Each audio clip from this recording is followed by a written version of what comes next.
Good evening. Welcome to the Town of Dudley Planning Board for Wednesday, March 9th, 2022. Present this evening, we have Richard Clark, Vice Chairman, Steve White-Roba, Clerk of the Board, Thomas Chinaki, Member, Daniel Edmiston, Member, William Scanlon, our Town Planner, and myself, Guy Horn, Chairman. First item on our agenda for this evening, approval of minutes from February 9th and February 23rd, 2022. Anybody had a chance to review those minutes? Mr. Chairman, I can make a motion that we accept the minutes as presented from the last meeting. Second. Or from the 9th. We're gonna do both at the same time, we're gonna do, It's up to you. Do we need to abstain from the 23rd minutes, the vote on the 23rd? Okay, so let's do them separately. all right. So let's start off with the 9th. February 9th? Yep. Second. We have a motion and a second, all in favor? Aye. Aye. Unanimous. And the 23rd, I'll make a motion as well that we accept the minutes for the February 23rd as presented. okay, we have a motion, do we have a second? Second. We have a motion and a second, all in favor? Aye. Aye, and one abstention. Mr. Wetruba. We have a couple going on, sets going Yeah, we on. got one second now, one. I'll get the second set over here.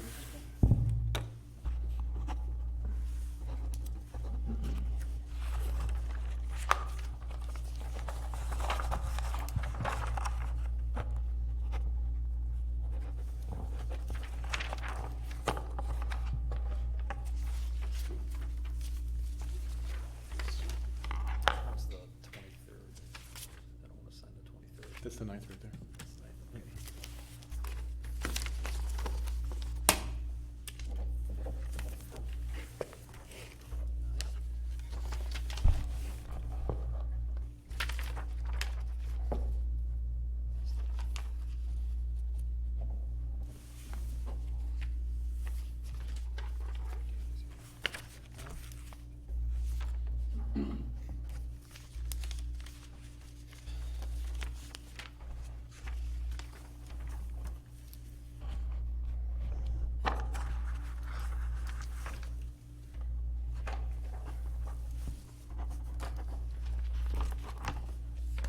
Still see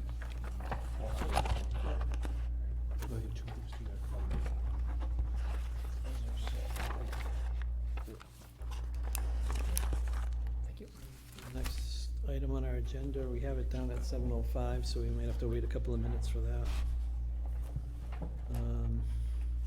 Do we want to take a look at that A&R plan in the couple of minutes that we have? Sure. Will recuse himself from that, Mr. Chairman. No problem. So this is the A&R plan for Country Club Acres. The assessor asked if she could have a plan that merges the two lots that can make that development. So she can sign and street addresses. Yep. So the applicant agreed.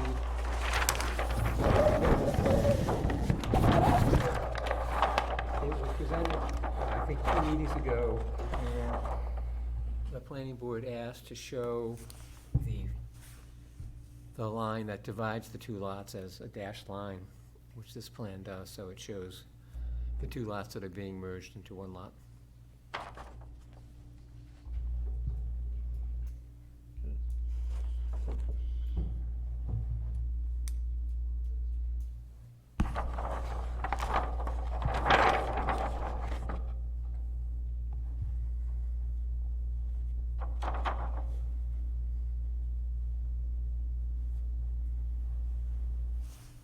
So this merging the two lots, there's no need for waivers or anything else? No, It's basically straightforward. you've already approved the project, it's just consolidating the two lots. So, Mr. Chairman, I can make a motion that we accept the, if you're ready? Yep. And is this considered an A&R plan or just a plan? We're calling it an A&R plan for lack of a better term.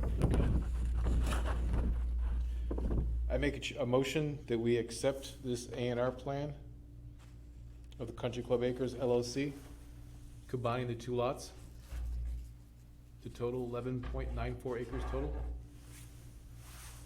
Okay, we have a motion, do we have a second? Second. Motion and a second, all in favor? Aye. Aye.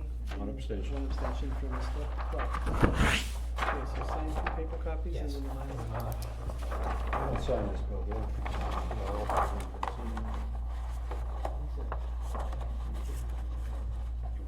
I'm not gonna sign it in purple. I'm gonna wait for black pen.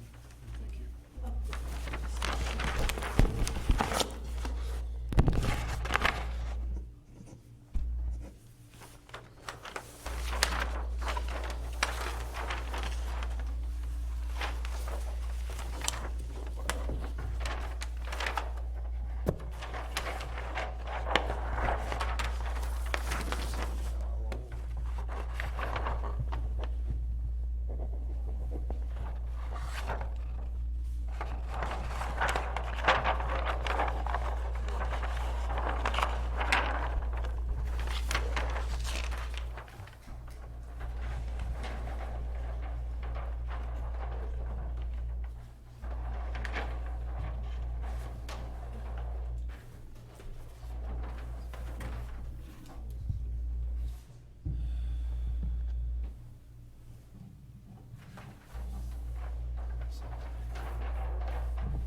Okay, and we can take the next item on the agenda, number 2. Review draft, decision, and possible vote on Fish Road definitive plan. All right, so Mr. Chairman, I'm setting this one out. I wasn't part of the first Okay. public hearing on this one. Okay. So I believe this is under tab C in our book.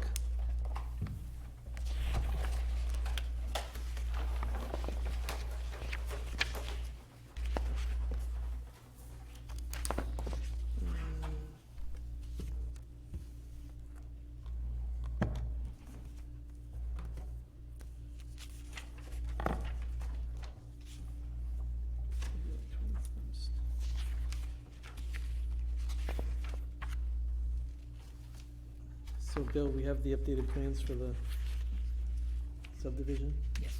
Okay. And it looks like the last correspondence we had from Summit Engineering was February 21st, 2022.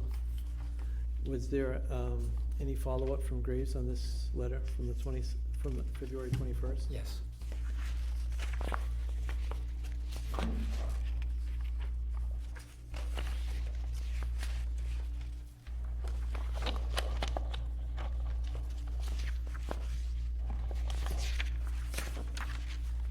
Is Graves' letter in here, or? No, I don't think so. That might have been an email or a phone call, I forget which, but I asked him whether if the final changes were satisfactory, he said they were, so, They were. yes.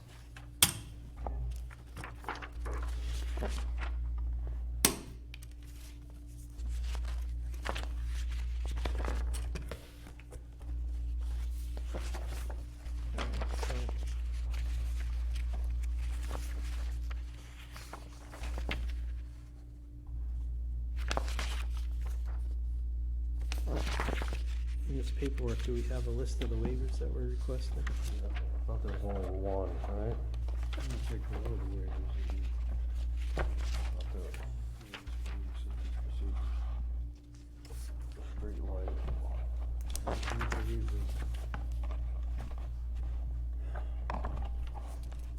The applicant, Yes. yeah, it's on page 5. There, Applicant requests 7 waivers which are Mhm. listed on sheet 1 of the definitive plan. The waivers were roughly vetted. Preliminary planning stage and justifications for each were clearly in support of it. Board approves the waivers as follows, so I think we should go through the waivers first. The first one was road cross-sections. Request to allow the proposed cross-sections instead of the town of Dudley standard cross-section because of limited area at the beginning of the proposed roadway. The board finds that there is justification for the waiver due to the existing lot configuration and the actual layout of Fish Road where the extension will begin. The board approves the proposed cross-section as a reasonable means of fitting the road given the existing constraints without compromising public safety. The highway, police, fire officials had no objections to this design. After passing the constraining lot corner and standard cross-section is provided for the cul-de-sac. Number 2, width, minimum right-of-way. Request to allow a 40-foot right-of-way instead of a 50-foot right-of-way due to the existing property lines. Finding the board approves the 40-foot right-of-way as shown on sheet 4. The board believes the waiver is justifiable due to the configurations of the existing property lines. A 40-foot right-of-way is sufficient in the area to accommodate the anticipated levels of traffic to the 2 lots. Waiver number 3, width, minimum pavement width.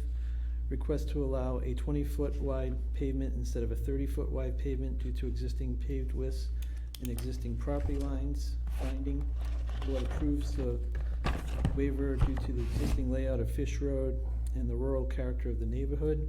Since Fish Road is only about 16 to 20 feet wide, requiring the extension to have to pave width of 30 feet would be disruptive to the neighborhood and would not serve a valid public purpose. The board wishes to minimize the intrusion of a non-residential subdivision into a primary residential area.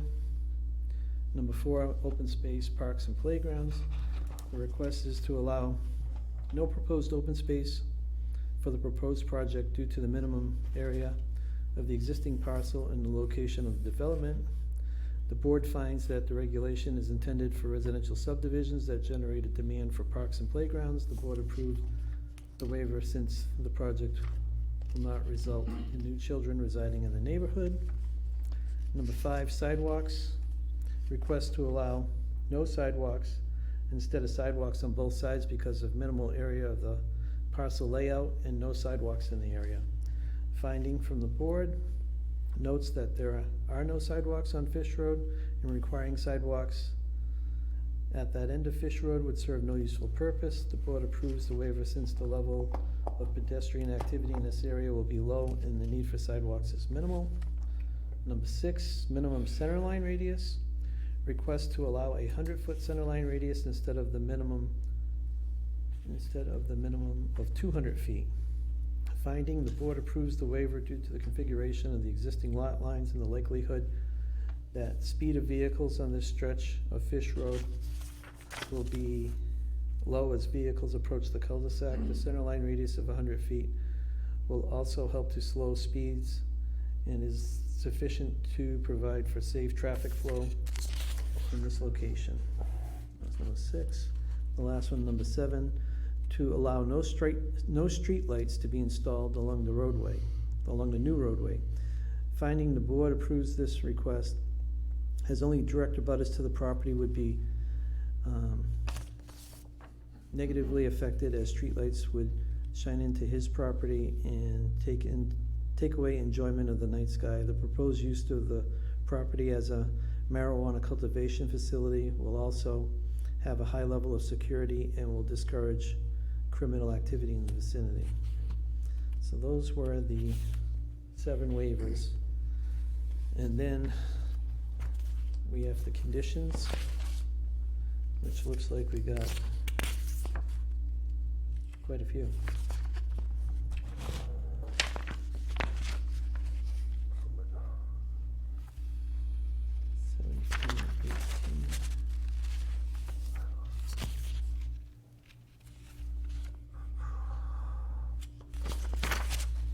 There's 36 conditions?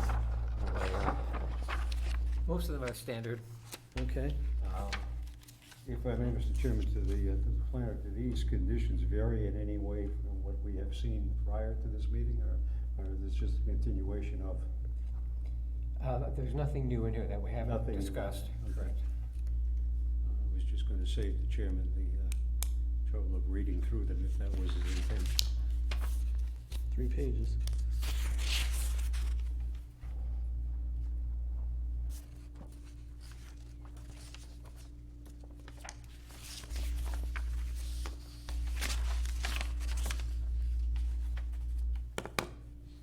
Okay.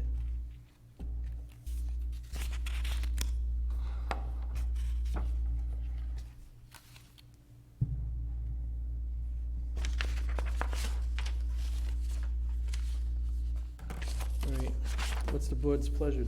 Can we dispense with the reading of the 36 conditions, or do we need to go through them? I'd say we could dispense with the reading of them, but maybe we just have a minute just to peruse them ourselves quickly. Yep. In case something pops up.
Mr. Chairman, just to refresh my memory, the condition that the board had considered putting in regarding access to the marijuana cultivation, that we would not allow access to the marijuana cultivation facility from the cul-de-sac, was that a condition that we're going to be putting into the special permit? Is that why it's not in here? No, the plan doesn't show access to that facility from the cul-de-sac, so there's no need to put a condition on it, Well, I understand that, but then because the what plan is. what stops that from happening later? Well, because you have an approved plan, you'd have to modify the plan in order to. Okay. Are we satisfied with that? Okay. Okay. All right, and I don't Yeah. have any other questions. Okay. Everybody else all set? Okay, so then we would be looking for a motion to approve the Fish Road definitive subdivision plan from the petitioner of DJT Properties LLC, address of 120 Schofield Ave, Dudley, Mass. 01571. Deed reference book 64-65-5, page 74. I'll try to make it simple, Mr. Chairman, can I just say so move? Yep. Do we have a motion? Do we have a second? Make a motion a second. All in favor? Aye. Abstaining? Yep. Just- Have a copy here. I have a new signature page. Oh, you said. Okay. I wasn't sure how many people were going to show up tonight. We are an unpredictable lot.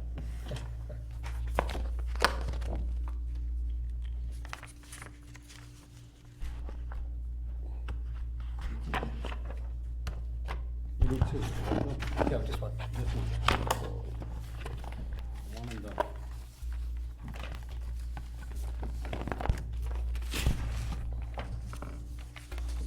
Okay, next item on our agenda. Review draft decision and possible vote on marijuana cultivation special permit, Fish Road LLC, 40 Fish Road. That's the next one in our binder, should be under tab D.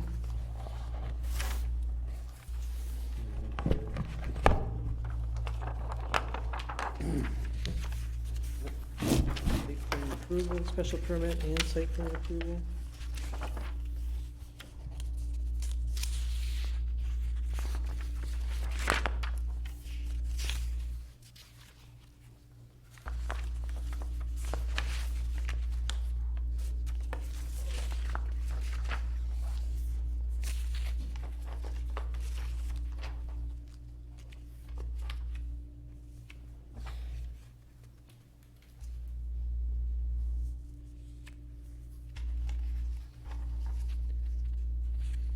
Okay, so it looks like we have two waivers on this site plan approval. With only 20 conditions. So I'll just go over the two waivers. Applicant need not provide the decommissioning estimate to dismantle operations, dispose of equipment, and including all other anticipated costs as required by subsection 3.15.06.9 of the zoning bylaw. The planning board accepts the applicant's alternative as stated in the project narrative, that the requirement of the CCC to obtain surety bonds fulfills a similar purpose. The applicant provided evidence of bonds issued by the Hudson Insurance Company in the amount of $10,000 to satisfy the CCC requirement. That was number one. Number two, in lieu of meeting the parking lot landscaping requirement of subsection 3.10.07, section D, the applicant shall provide evergreen plantings along the northern portion of the site to buffer the building from the neighborhood. So those are the only two waivers that are gonna be granted. Mr. Chairman, if I may, a question, perhaps addressing it to the applicant, the applicant's representative. I thought somewhere, maybe it's in the CCC regulation, you have to appear before us, I believe, annually, don't you? Is there a review of sorts on an annual basis?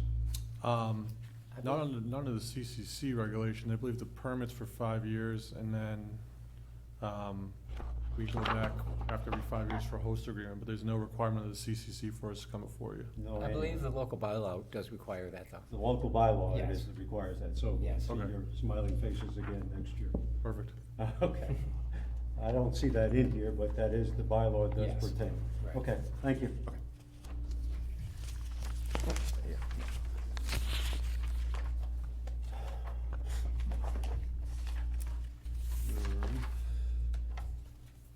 Mr. Chairman, if it's in order, Yep. Chair entertain a motion to approve marijuana cultivation. Before we do that, can I Sure. quickly make a Sorry. couple comments? Yep. Give me 1 second.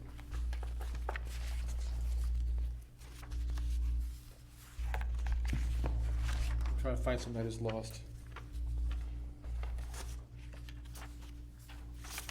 All right, so on page 5, in the second paragraph, we're talking about well drilling and water service conducted a water pump test. And the third line, I'll read it from left to right. Test was twofold. First, to identify if pumping at a rate near the proposed rate for the cultivation. If I remember correctly, the rate that was pumped was nowhere near the proposed rate for the cultivation. So I kind of object to that a little bit. And then on page 7, the very bottom, additional testing would be required on this well, should be is required. And then at the very top line on page 8, pumping at a rate of at least 9 gallons per minute. 9 gallons per minute. 60. Yep.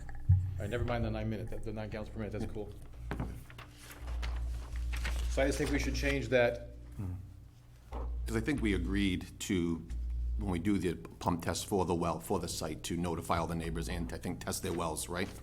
I believe that's what we agreed to. Monitor Yeah, it. We would make you sure, guys- And we yeah, monitor the. and we would monitor and make sure that we'd have the right well Right, capacity. and you guys have been great doing that. I just think instead of having that wood in Wordage, there, it should yeah. be an is. Right. Is required. Okay, Words matter. yes, 100%, yeah, That's what lawyers are all about, right? yeah. And then as long as that is in there, then I Bill could. Clinton got a lot of mileage out of his, as I recall. For your other concern, Dan, maybe if we just say, to identify if pumping,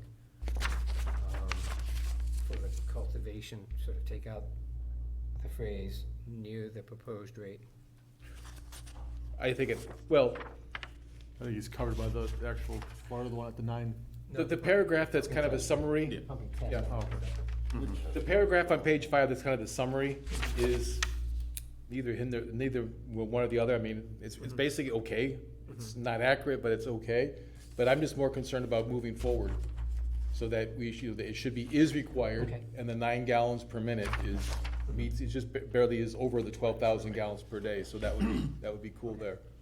That Part of word the came threshold. from the actual letter. I should have changed it, as you pointed out, but, you know. it's Mr. just- Chairman, that's do it. we have to vote on changing verbiage, changing language? No, Before we go forward? We no, don't? you're gonna vote on the decision, so I'll just make that change. And that's the point of this, is to, it's a draft, so I'll be happy to make any changes you would like to see. So that change that you wanted, Dan, is under item, on page 7, under the item number 8, additional testing, where it says would be, you wanna take the would be out, Yes. and say additional testing is required. Correct. Yeah. So that'll be the change, the one change. Where's the thing on page 5? Show me. Pumping at a rate near the proposed rate for the cultivation, what they pumped was nowhere near it. Okay. That's just a summary of the documents, that's not really everything it's Right. moving forward. Right, so my only comment on that is that, again, we went back and forth about this, that this well that was tested actually isn't gonna be the well that they're gonna use anyways. so- right. Right. Okay. So, Mr. Vice Chairman, if you wanted to continue with your motion, I'm happy with it. I didn't even start, Mr. Edmiston, but thank you for the thought. If, further questions, Mr. Chair, I would move that we vote to approve the draft decision of marijuana cultivation special permit, Fish Road LLC, 40 Fish Road. Okay, we have a motion, do we have a second? I'll make a motion to second it. Okay. we have And a Bill, we motion. need 4 out of 5 for this? Yeah, 4. We need 4 out of 4. 5 to approve. So we have a motion and a second, all in favor? Aye. And just, the only reason I'm voting against, you guys have been great, you guys are going for, everything has been, you guys dotted the i's, crossed the t's, everything is really appreciated. We've got the supermajority, it's just that personally, I'm against the anything marijuana in the town. 100%. So it's nothing against this project. Yep.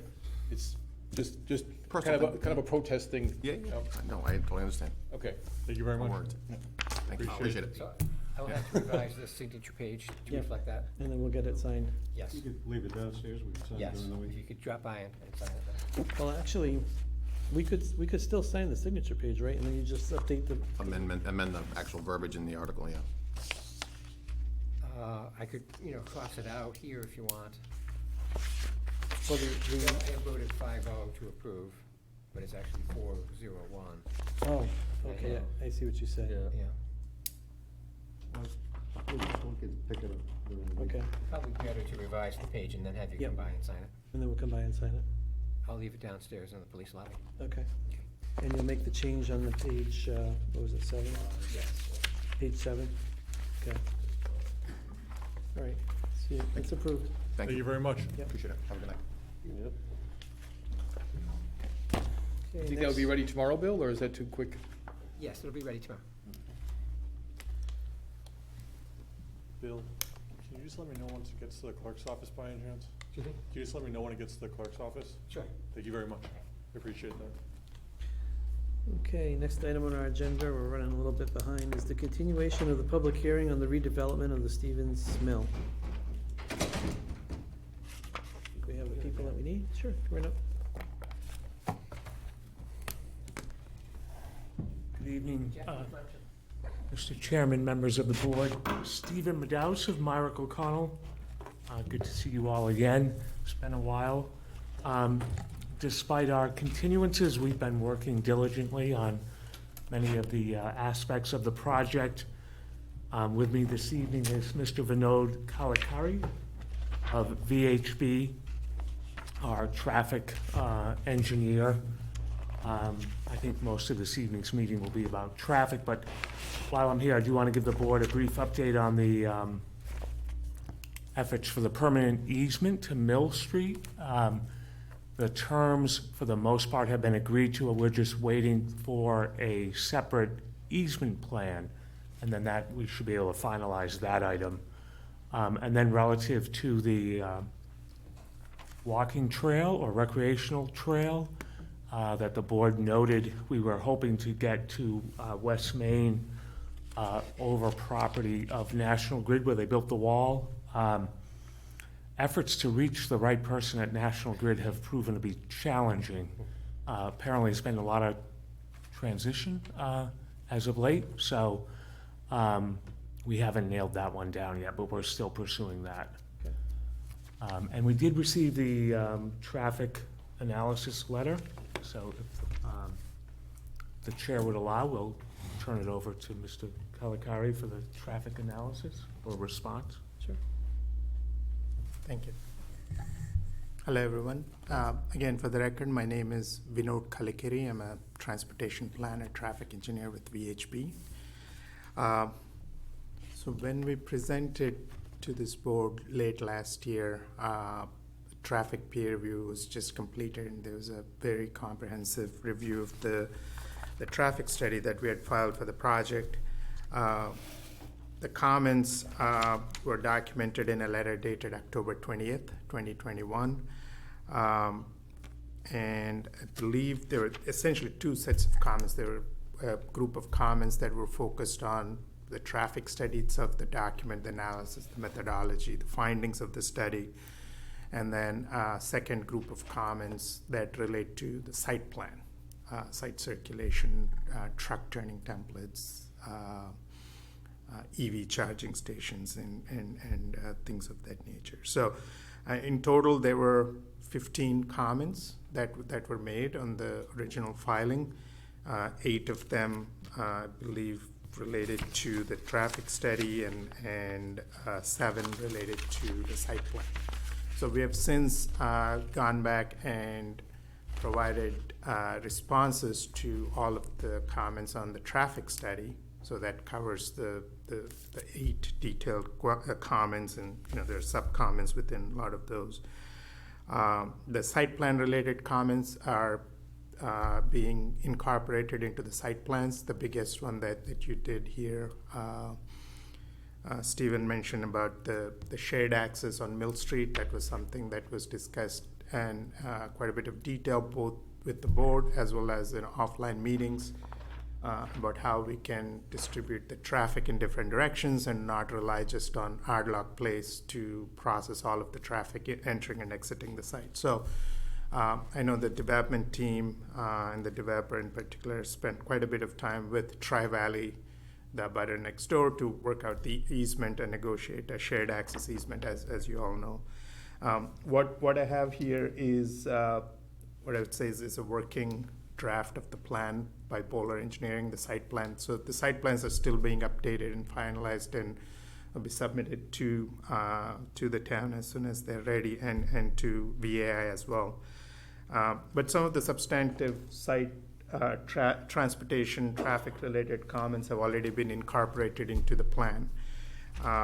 So just to quickly go through the comments and how we've addressed them, or what's pending, I guess, is what I was hoping to do today on those 8 comments from the traffic study. And then we can go into more detail as part of the Q&A.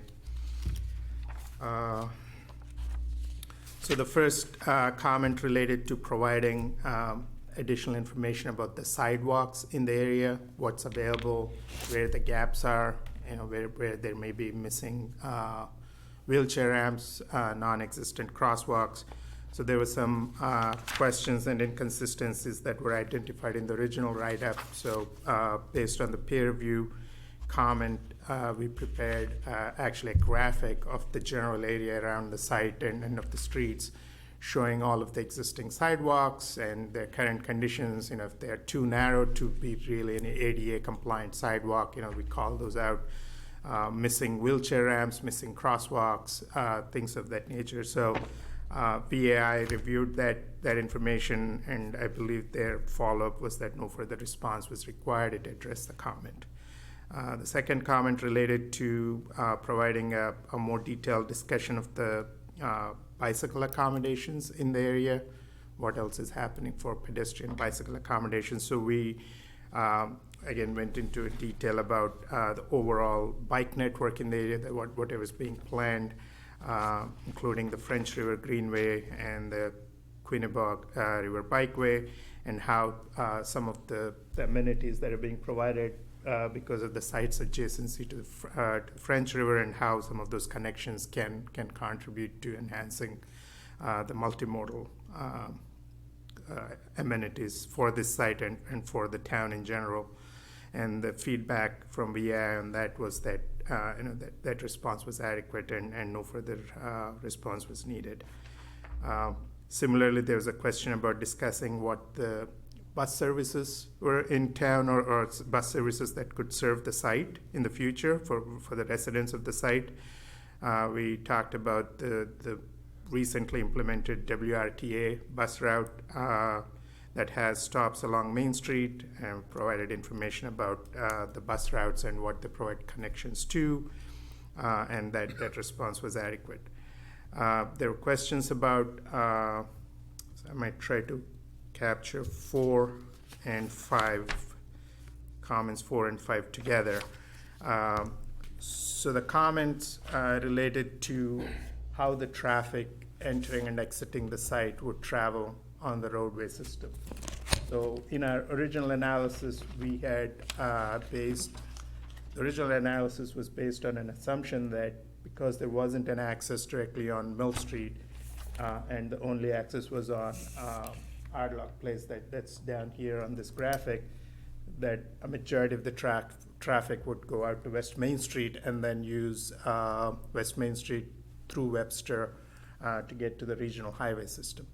But just given how congested West Main is, and also the alternate route that's available via Mill Street for traffic, especially if you're bound to 395, to be able to use Mill Street to get to the highway system, and also the potential for a shared access, which was also being discussed at that time. We were asked to provide additional discussion and analysis of traffic distribution if Mill Street were available as one of the main routes as opposed to West Main Street. So we looked at that analysis and paired that up with the potential for a new shared access, which has since been negotiated with Tri-Valley. And what you see on this plan, it's actually shown in a little inset here. So the main parking lots for the development would connect to the surface parking lot for Tri-Valley that's on the back side of the property, and then connect to a new shared access driveway that would discharge onto Mill Street, a little to the north of Flaxfield Road, the intersection that exists. Today, the driveway for Tri-Valley intersects Mill Street across from Flaxfield, but based on Tri-Valley's request to not have all of the traffic drive right by their building, that they needed a little bit more separation. And I believe with the town's input and the peer reviewers' input, it was agreed that new shared access would be located about 75 to 90 feet away from where the current driveway is. And so we provided a more detailed analysis, additional analysis showing how the redistribution of the traffic to the Mill Street driveway would work, and what that would do to, obviously there will be less traffic on Ardlock Place and less traffic going out onto West Main Street, which is generally a good thing, just given the amount of traffic and congestion you have. But overall, based on that information, it did not appear that there were going to be any additional or significant negative impacts associated with creating a shared curb cut on Mill Street, which was the goal of the whole exercise. So the analysis demonstrated that that access would work and in fact help reduce the impact on Ardlock and West Main Street. So that information was provided. There was one kind of related comment on that topic, which I believe was the subject of some follow-up discussion with the planning department as well, was the use of the amenity space within the building. There is currently certain amount of square footage. I believe it's about 5,000 square foot. 56. I'm sorry, 5,600 square feet. That's called out as an amenity space for the residents of the development. There is no specific use defined yet, other than it being ancillary to the proposed development. But there was some parking that's been associated with that, just given that zoning requires for that space a certain amount of parking spaces. And so the comment was, what happens if that space is not an amenity to the residents, but if it's opened up to the general public on a regular basis, like a tap room or some other type of a commercial use.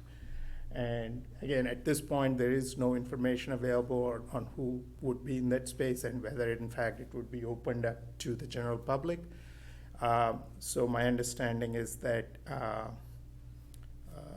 VAI has provided some language for a post-construction traffic monitoring after a certain amount of occupancy on the site. I believe it's 80% occupancy, and then 1 year after that would go back and do a traffic study and a parking study to understand how the site is being used on days that the amenity space is being used and on days that it's not being used, and then and make sure that the projections and the analysis we prepared in the traffic study are consistent with what's actually happening out on the street.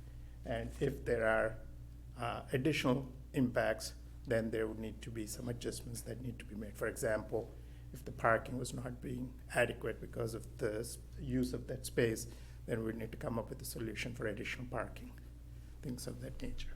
So the wording of that condition obviously can be worked out as we go through the process, but that would be one way for the town to keep track of that space and make sure that if there are impacts in the future associated with it, that it can be studied, analyzed, and mitigated for as needed.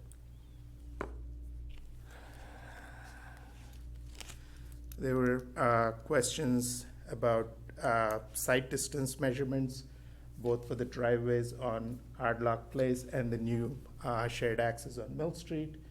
The site engineer, Bowler, is updating their site plans with that information, so when we do submit the site plans, the necessary site lines will be shown, essentially indicating that everything that falls within those site lines are kept clear of vegetation, snowbanks, and things of that nature, so visibility for drivers exiting the site is not impeded by vertical obstructions. Comment number 7, there were a series of improvement measures that were discussed last year. That there was a graphic that was put together by a project team that talked about various things that could be done in the area, and then those improvements were categorized as things that could be done as part of the project, and then a separate group of measures that were called out as potential future improvements that could be taken up by the town independent of this project. The comments on that graphic was that 2 of the elements that we had called out as potential future projects should be incorporated into the mitigation plan for this development and not deferred to a future date. And those 2 items being widening of Ardlock Place. As you know, it's a very narrow street today for 2-way travel. So the peer review recommendation was to, rather than wait for a future project to widen that street, and this would be the time to actually make that change. And my understanding in talking to the site engineer is that the site plan actually contemplates that widening at this point. So the section of Ardlock Place along the site frontage is being widened to a width of at least 24 feet, which is adequate for 2-way travel. For the section farther down by the Dunkin' Donuts, the section that's not controlled by this development, I believe is about 22 feet wide. So it's a little bit narrower, but it can accommodate two-way traffic. But the section along the side frontage after this project would be at least 24 feet, and I believe in some areas it gets as wide as 27 feet. So that would be adequate for two-way travel. So that improvement, rather than being a future project, is going to be part of the development at this time, based on the peer review recommendation.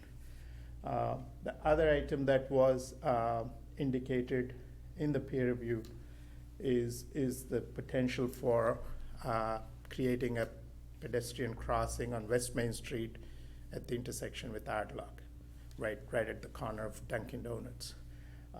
Fortunately, the graphic doesn't show that, but it's essentially down here where Ardlock ties in with Main Street, West Main Street. The recommendation was to consider a crosswalk with a push-button actuated flashing beacon. It's referred to as a rectangular rapid flashing beacon that you might have seen in a lot of communities. It's an LED bar right below a pedestrian sign, and push a button, the light flashes, and that helps driving traffic on the street to know that there's actually a pedestrian in the crosswalk. So rather than a pedestrian just crossing mid-block, there's actually a high visibility treatment at the crosswalk that helps improve safety. So as of this afternoon, the applicant has agreed to incorporate that as part of the project mitigation as well. We'll need to go through the specifics of it, try to figure out where exactly the wheelchair ramps would go, how we would place the landings, where exactly the signal hardware would go. So these are post-mounted traffic signal, essentially pedestrian signs with a flashing light on it that's push-button actuated. So there would be one post on either side of West Main Street, and that would be visible to oncoming traffic. So that rather than being, again, deferred to a future unrelated project, it's being added as part of this development. Mr. Chairman, if I may, thank you very much. You've hit upon something I think is critical here in terms of that pedestrian crossing. When would that be in place? Well, hopefully not waiting for 80% occupancy before that goes in. Now, that would be done as part of, I would say that would be in place before the occupancy permit is issued for the project. Is Both this the in widening any of- way similar? I'm not sure that you're familiar with the situation in the main street of Oxford currently, but there's kind of a pedestrian island, if you will, in the middle of that main street, which provides pedestrians an opportunity to pause if need be before they continue across. Is this anywhere in any way similar to that, or is this just a flashing light and some lines on the asphalt? So this does not involve a median. So It does not. it does not involve a median. It would have these post-mounted signs with the LED lights that are facing the traffic. I'm on record at several meetings in this building as indicating that Dudley residents are not particularly fond of signs, nor do they generally take advantage of the time necessary to read signs. I kind of welcome something that's kind of a hard stop, if you would. If that's the best you've got, well, the other option would be, I don't know if you're familiar with Center Road in the Nichols College campus. They have kind of an elevated crosswalk, which does a couple of things. It provides safe access or egress for the pedestrian, but also slows the traffic down, which is not a bad thought. Mr. Chairman, that's a state road, correct? No, No, that's not a state. It's not a state road. That is not? it's a town road. It becomes a state road a little bit west of the intersection. Okay. I still don't, I mean, I would call that thing that you're describing up at Nichols College as a large speed bump is what it essentially Yeah, is. essentially, with pedestrian advantages. I think that putting a large speed bump on West Main Street in Dudley is not a good idea. Sorry. And as far as the flashing light, I think that's a major improvement over just having the crosswalk. For one, I always am looking to stop for pedestrians and Yeah, crosswalk I on hope Main you're Street. setting an example that others are happy to follow. Well, it's state law. It is state law. Mr. Wetruba, I've lived in this town for decades now, if you will. I guess the greater And point I'm making I do is- not see an overabundance of caution when it comes to state law or town law in regards to intersections and speeding in particular. I guess my point that I'm making is that what, you know, if you're gonna require a major speed bump and a hard stop there, why aren't you gonna require it at every crosswalk going down Main Street? Not a bad idea. Well, Well, I'm glad you brought it to the table. We could give that consideration in future No. meetings. no, I like the light as an improved way of increasing visibility. I think actually what has also worked, and I don't know why some towns have stopped doing it. I understand in the wintertime for plowing, it's a problem.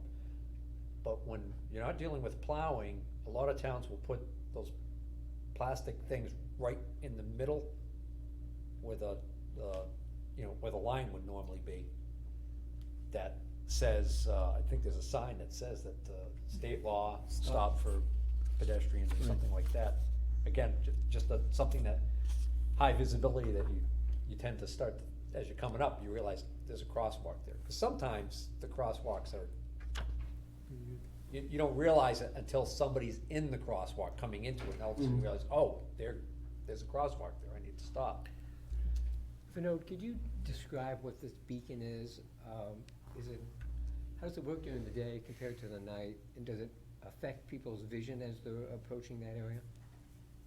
Well, so Federal Highway Administration, FHWA, has done a lot of research on these types of treatments. So, and I can provide Bill, some documentation on the effectiveness of these devices, the RRFPs for reducing pedestrian collisions and improving safety. But generally the way it works is, I mean, today there is nothing there. So if a pedestrian wants to cross, it's just jaywalking, right? I mean, they just walk, and they do that all the time. If there's a line of cars backing up from the village street signal, they're just walking between cars and try to cross.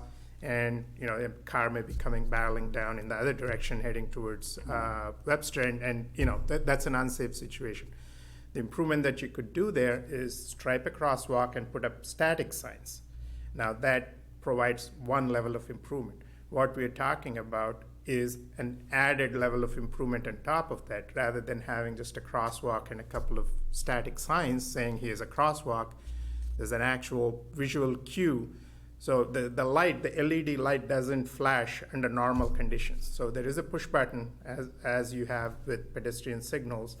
And when a pedestrian wants to cross the street, I mean, they still do the same thing, check in both directions. But before they step out onto the street, you push the button, the LED light starts flashing. And now there's a certain range for a distance of how far you can see that light. So if you're coming down the hill from Village Street as you're leaving the green light, I'm pretty sure you'd actually see the light flash, and when it's actually even more prominent in the nighttime when you know there's someone stepping or crossing the street or ready to cross the street. You would, as a driver, you would first see the flashing light before you actually see the pedestrian in most cases, because you can see the flashing light from quite a bit of a distance. So I would say that there is definitely a substantial improvement in safety associated with this treatment.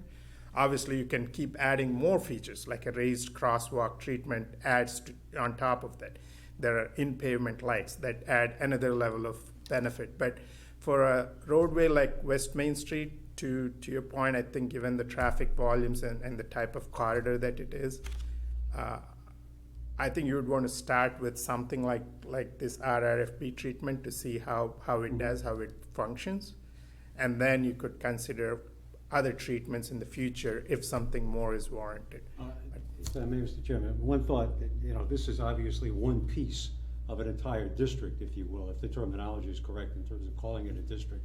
And I think the end goal is to generate a lot more pedestrian traffic as the area fills in with a number of businesses and enterprises, and whatever we're seeing as pedestrian traffic now, or we'll see as a result of this Stevens project, is only a fraction of what is, I believe, hoped for in future. So we want to, I think, keep all options open in terms of what we want to do to accommodate that traffic safely.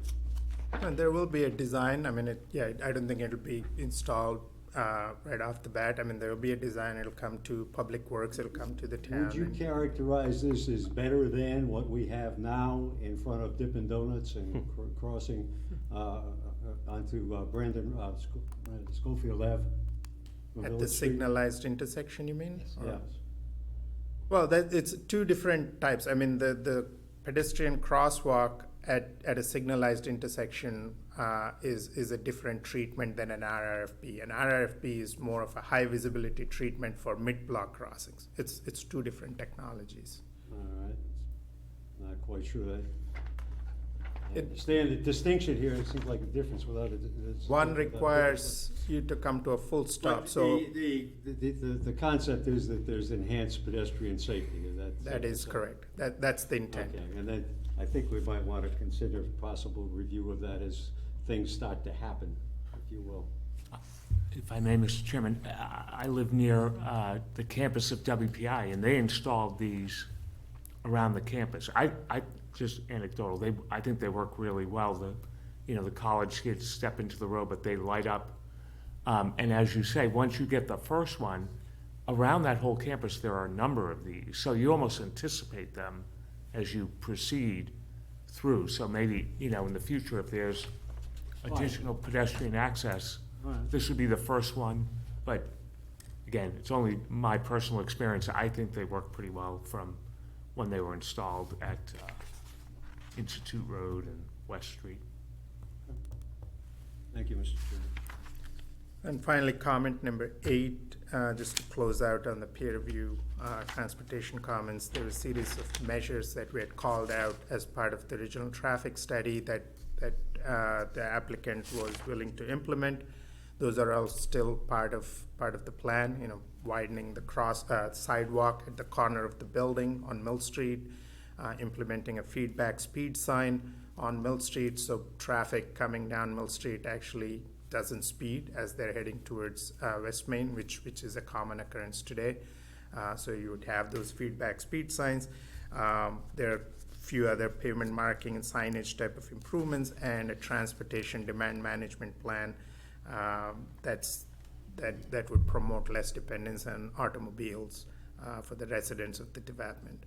So the applicant's willing to do all of those in addition to the 2 items that were added to it, which is the widening of Ardlock Place and this RRFP treatment on West Main Street. So I think that captured our responses and how we have addressed all of the transportation comments. And as I said, there were a series of site plan related comments, a lot of which have already been incorporated into the plans, but all of those will be reflected when the final plans are submitted. So with that, if you have any questions, I'll be glad to answer. Mr. Chairman, we have our peer review traffic consultant Jeffrey Dirk here this evening. Perhaps we could have Jeffrey comment on what he's found. Sure, and thank you, Bill. And Mr. Chairman, members of the board, good evening, thank you. And for the record, Jeffrey Dirk with Vanessa Associates, as Bill had mentioned. So we did provide a peer review letter of the responses that were submitted that you heard the applicant's traffic engineer go through. And I think, consistent with the approach that they've taken from the beginning, I think what you've heard tonight is they've been extremely responsive to the requests that we've had of them to look at some things. And I think tonight they've expanded their transportation improvement program to address each of the items that we identified that in our minds are things that need to go hand in hand with this project. And I think they're consistent with what the board was discussing as well. Not to back up or belabor the point in talking about the pedestrian crossing, but just a couple of things to point out with respect to the discussion that has been having. So I'll start first with the traffic calming devices, which would be raised crosswalks, raised intersections and such. Those are only allowed on specific kinds of roadways. In this roadway, West Main Street and Main Street, it has to do with the functional classification of the road, and this is a collector or arterial street. The town receives Chapter 90 monies to maintain that road. Raised traffic calming devices are not allowed.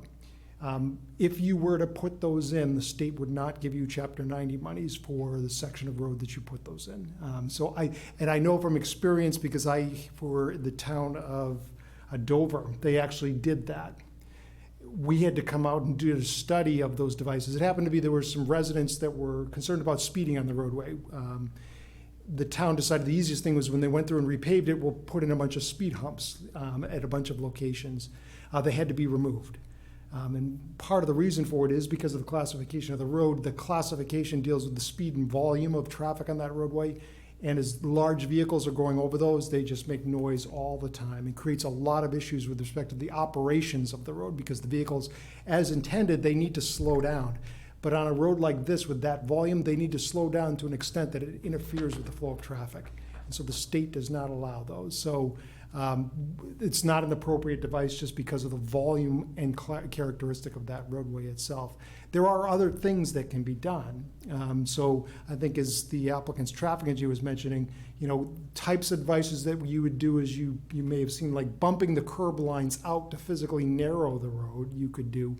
That would place those rectangular rapid flashing beacons more out in the road. The road could still be 24 feet wide, but if it's 36 feet wide, the idea is to pull those curb lines out where the crossing is going to take place, install those rectangular rapid flashing beacons in those bump outs, so then they're right prominent in the roadway, and vehicles slow down as they're going through there. It improves visibility of motorists to the pedestrians, pedestrians to the motor vehicles. So that's kind of, as was mentioned, that's an enhancement that could be done as a part of this. The other devices that were mentioned, this rectangular rapid flashing beacon is a warning device. It's an enhanced crossing device. We use these on this type of a roadway. I think as you go into Webster, there's a similar sign, although it's not push button actuated, it's just all the time has the border on it, but it's set so far back behind parking that you can't really see the sign, so it's not really effective. These are different. They're pulled more closer out into the roadway, and they only operate when you push the push button. And the whole idea is, you drive through there every day. If there's not a pedestrian crossing, you'll notice the signs which you perceive through the intersection. You'll know when there's a pedestrian crossing, because these lights are going to flash, and it'll be visible during both daytime and nighttime. So it'll be much more prominent in terms of a device.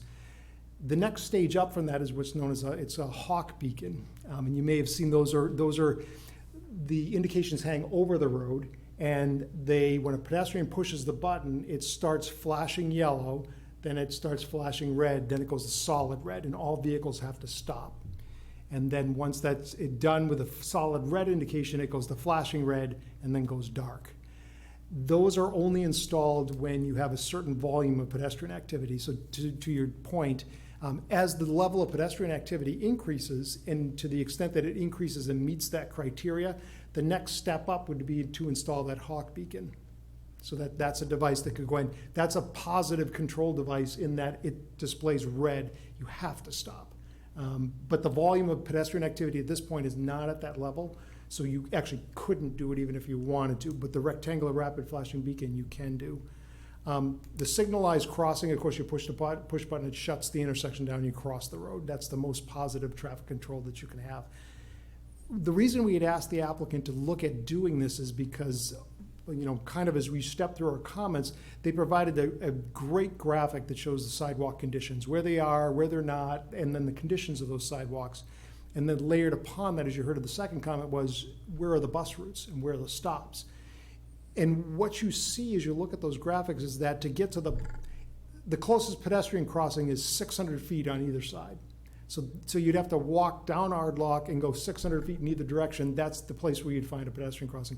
So no one's going to really do that. So you heard about the jaywalking. So putting the rectangular rapid flashing beacon there just makes sense as we have the residential project in place.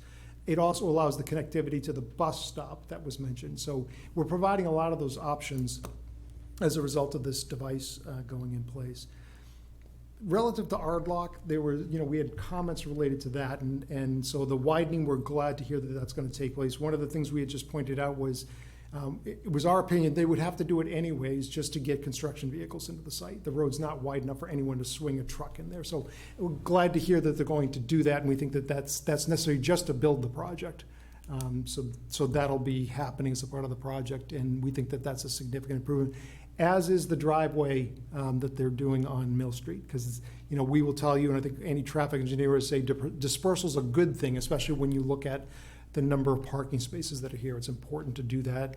And it's properly designed so that you're not channelizing traffic through the parking lot for Tri-Valley also. So that's why you see it's pushed to kind of the north end of the site there, so it doesn't have that conflict taking place. And then just lastly is the discussion that you heard relative to the amenity space. So one of the kind of central features of our comments is we agree that the project, it will not create a significant impact in terms of added delays in vehicle queuing, especially with the addition of that driveway, because that's going to get the traffic more, has an option not to use Ardlock and come out at an unsignalized intersection. It has choices now to come out at signalized intersection down off of Village Street, as well as, I think the board members and some of the audience members had said a lot of the traffic wants to go north. So this simplifies those movements that try to take place as a result of that additional driveway.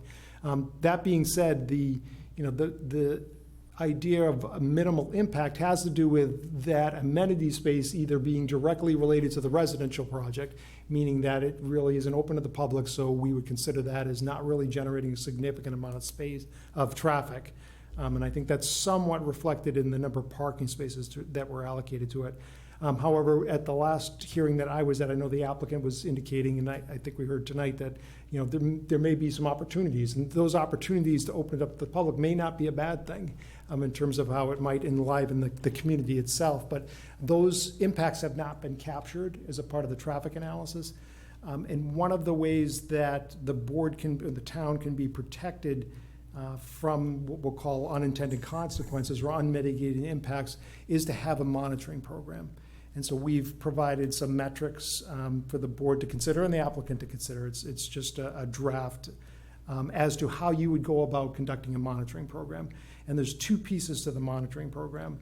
It's making sure that the traffic volume, so the applicant's done an analysis, they've estimated traffic, they've evaluated the impacts. So what you want to do as a part of the monitoring program, make sure that those traffic numbers, once it's built, that it's in line with the numbers that they presented to you. So therefore, the impact should be consistent with that. We generally allow a 10% variation. And so as we're looking at the monitoring, and we've suggested to them, they do driveway count or traffic counts at their driveway on a daily basis, so over 24 hours. And then they also look at the peak hours that they analyze as a part of the project. And then they compare those traffic counts to what they estimated in the traffic study. And we want them to be within 10% of what we've estimated. It's not uncommon that the numbers might be 10% one way or the other. So that 10% variation is what's generally allowed in a monitoring program. Not only, as we've suggested, it's common with Mass DOT traffic monitoring that's placed on projects. So that's a general variation that's allowed. So we basically said, do those traffic counts, compare them back to the original estimates, make sure you're within 10%. Relative to the parking, we've said you generally, for parking lots, you don't want to be at 100% capacity because it never works when you do that. Somebody inevitably doesn't park properly in the space, and so 80 to 85% occupancy is generally considered as a parking lot that's pretty close to its design capacity, because that allows for variations, snow, to the extent that we know there might be a condition they have to move snow off the site, but we know that doesn't happen always immediately, especially with a big storm. So we've suggested 90% occupancy. So we've asked with them, or suggested, that the monitoring program include both traffic counts at the driveways compared to the report, no more than a 10% variation, monitor parking. We would like to see that the parking supply or the demand for parking is no more than 90% of the supply. So if they took a snapshot in time, looked at the peak parking demand, no more than 90% of the parking spaces we'd like to see occupied. If they exceed any of those criteria, then, as the applicant had mentioned, it would be incumbent upon them they're going to produce a report, be provided to the planner, provided to the planning board. They would need to make recommendations as to whether or not those increases, if there's an exceedance, are they causing a problem, and what are they going to do to address that problem? And that's what we've termed it. It's an unmitigated impact is what it's called, because the traffic study mitigates the impacts of what's been presented in the traffic study. If there's an exceedance, it's considered an unmitigated impact, and then they would need to say what they're doing. It doesn't mean that it's a problem. So if they're more than 10%, it doesn't necessarily mean that there's a traffic problem. And so the applicant's traffic engineer would present, okay, we're more than 10%, and what does that mean? And so they'd be able to do that. So we've suggested, as you heard from the applicant, they conduct these once, they would do it at, first monitoring would occur at 80% occupancy. That's when the volume should be pretty close to what they've estimated in the traffic study. Generally, what they do is if they're at 80%, they project it to 100%, because the traffic study is reflective of 100%, and then they do the comparison. But you want to try to catch it at 80% occupancy to see if there's a problem before they go much further than that. So they conduct it at 80% occupancy, then 1 year within achieving 80% occupancy.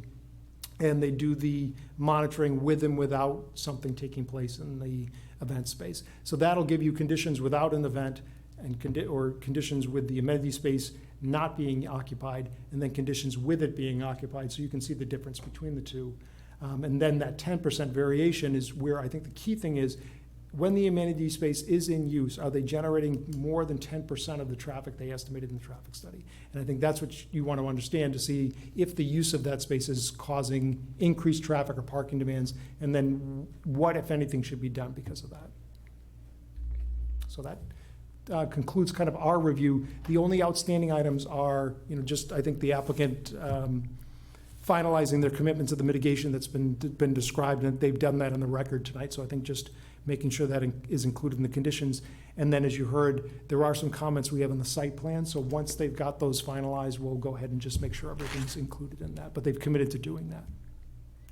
So we're happy to answer any questions that you have now or later on. So that 10% extra is gonna be for commercial use? Is that what you're figuring in?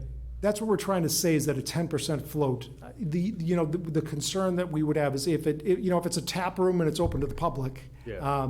then the 23 parking spaces may not be enough. And so this is where the monitoring program will kind of prove out, how is it being used and is it causing a problem? And I think that's the main thing, is if it's being used in a way that it's not causing a traffic problem, then essentially the improvements that they've done as a part of the project should address the impacts associated with it. So let's say if they open up a tap room, they're gonna redo their traffic study? Presumably they would, yes, because I think what would happen is if it was a tap room open to the public, they're going to exceed the 10% and they're not going to have enough parking, so they're going to need to come back. That was my question, what's Yes. the occupancy gonna be on that commercial use compared to how many parking spots you have residential? Right. That's gonna be a big impact to that parking lot. Yeah, and I not to speak out of turn, and I defer obviously to the planner as to whether how the building inspector would treat it if they sought whatever building permits were needed to operate as a publicly accessible tap room, as a restaurant. I think that would be something that might rise to a different level. I think what we would ask, and I think the applicant has agreed, that if there was something like a tap room, they would come back with a revised traffic study. Yeah. So that so they have to modify the special permit in order to do something like that, because they haven't proposed it in this application. So I think they would need to get the planning board approval for that kind of a use before they could occupy that space. Even though this is already that would already be a permitted use under our, Yeah, bylaw, I thought, or Well, they have to have a commercial use, right? well, I think, in other words, if they wanted to put a restaurant in there, Yeah. normally they would come before us, it would be a special permit, right? And we'd be able to scrutinize all of this parking stuff. But it sounds to me like what we're doing now is we're doing a special permit under the assumption or the guise that this is Something. going to be an amenity area strictly for the residents. And then we approve it. And then what's to stop them from coming back and saying, hey, we found somebody who wants to put a restaurant in, and because it was a permitted use, we don't go through the special permit process again, and you guys can't tell us anything about parking.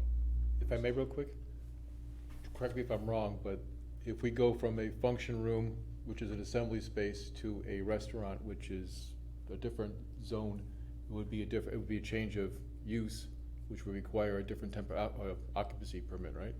So that would all be under the purveyance of the building inspector? Yeah, it's how many Well, bar seats. you'd have to go through the there's health how many- department, and wouldn't there, assuming that, we're talking about tap room hypothetically, that would have to be licensed in terms of an alcohol license, I assume. So that would be under the purview of the selectmen, wouldn't they have opportunity for some input there? well, I think, Not regarding parking. No, it'd go to the building inspector and how many bar seats is in the code book, right? It's like 1.2 per bar But seat we or a can only, table. we can only approve what they're asking for today. Yeah. So if they're gonna ask for something else later, they need to come back to the board for approval. So something like a tap room could have noise impacts, lighting impacts, safety impacts, who knows? So we'd want them to reapply to the board for that kind of a use. If I may, going back a bit, mention made a number of times of this monitoring process. This would be the applicant who would be doing the monitoring and presenting the results of that monitoring effort. Is that the thought there? Yes, and again, the way we've structured the suggested condition was correct. The applicant does it at their sole expense. The report goes to the planner can then refer it to the planning board if they want to present it. And then the planning board would have the right to obtain a peer review, essentially, of that. Mr. Chairman, if I may, to the applicant, are you on board with that thought? I don't know, I haven't seen, thank you for the question, I haven't seen the full text of the proposed Nor have condition. we. Yeah. Excuse me? I don't think we have either. Okay, so we'd have to, it doesn't sound unreasonable to me, but we'd have to see how it reads. And I just wouldn't want it to hinder financing in any way, that there's uncertainty to the approval. From what I've heard, I don't think it would, but, as you said earlier, words matter, so. And if I may just, Mr. Chairman, on the amenity space, you're correct, it's a requirement of the bylaw that it be a mixed use, right? That there be some component of non-residential use. As the developer described to this board at an earlier meeting, in their experience, that once they build it, better opportunities present themselves for filling that space for a tenant. A more desirable tenant comes forward, is what they said. So we were presenting and hoping to carry this kind of plug number of the 23 spaces and identifying the space as amenity space for the tenants of the building, so that the use, it could be for that as approved by this board, but the condition would be if there's a change of use, we're coming back with that proposal of the favorable tenant that you are hoping for, or that the town was hoping for, by including that in the bylaw as a requirement for the mill conversion.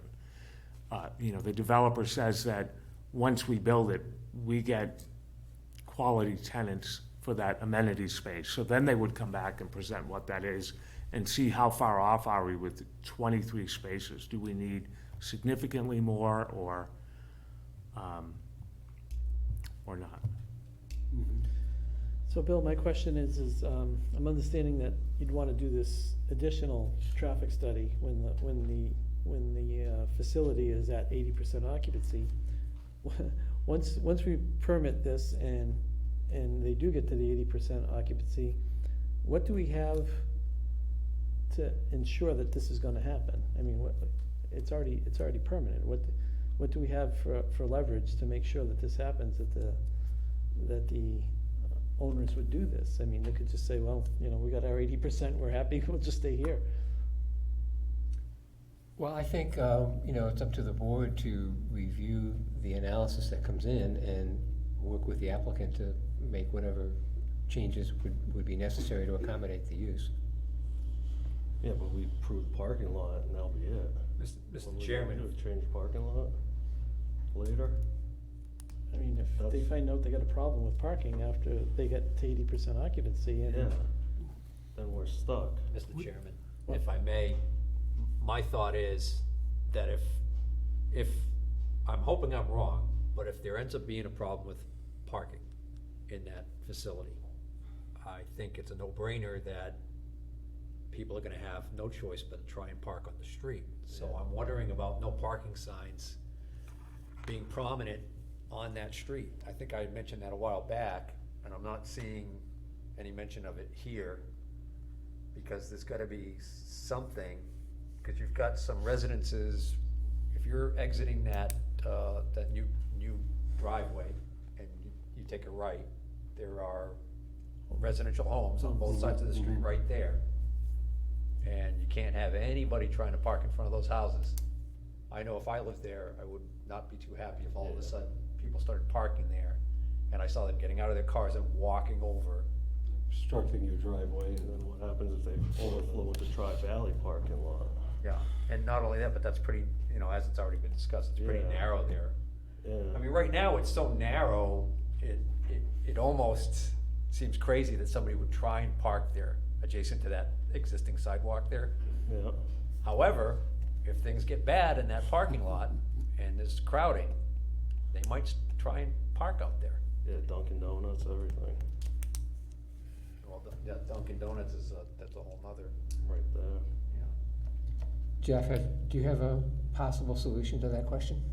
So you can certainly post the no parking. I mean, that's up to the town to do that. I mean, part of the monitoring program is to ensure they have sufficient on-site parking, and that's why the 90% occupancy level is what we've suggested. The enforcement of the monitoring program is that it's a condition of their approval. We provide monitoring services subject to similar conditions for projects where we get called because the developer's built a project, they have this obligation, they call and say, we're at 80% occupancy, we need the monitoring program. So we go out and conduct this, provide a report, it's submitted to the board. If it's included as a condition, the applicant has to do it. They'd be out of compliance if they didn't do these.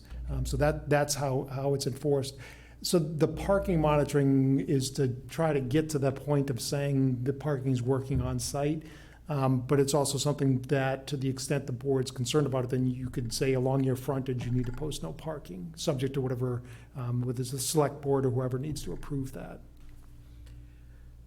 I think it's something we should seriously consider, rather than wait to see whether or not there's a parking problem. Something so that anybody who parks out there, if the police come to enforce it, they can say, hey, this is a no parking zone. Right. Where if there's no signage out there, you know, a resident could park out there, and police could ask them to move, but they could say, well, there's nothing posted saying I can't park here. Selectmen have control over the way, so they could adopt a no parking on public ways. Okay. Selectmen are the highway commissioners, right? Yeah. Right. The one thing I do want to mention, I mean, we're talking about this issue being an outcome of the use of the amenity space, you know, should it become a public use, right? And again, just like you saw the traffic study today for the residential use, I mean, the data, the statistics are well founded. I mean, whether it's VAI or VHP or any other licensed traffic engineer would use the same analysis. And there's tons of data, whether it's restaurants, residential uses, offices, the data exists. So if and when there is a tenant that's identified, and if the applicant has to come back to this board to seek an approval to use that space for anything like a public use of some sort, there would be a traffic analysis that comes with it. And it'll say that, you know, yeah, this use will require X number of parking spaces based on these national standards and these statistics. And this is how much traffic it would generate. It would look very similar to the study that you have now, but for that additional space.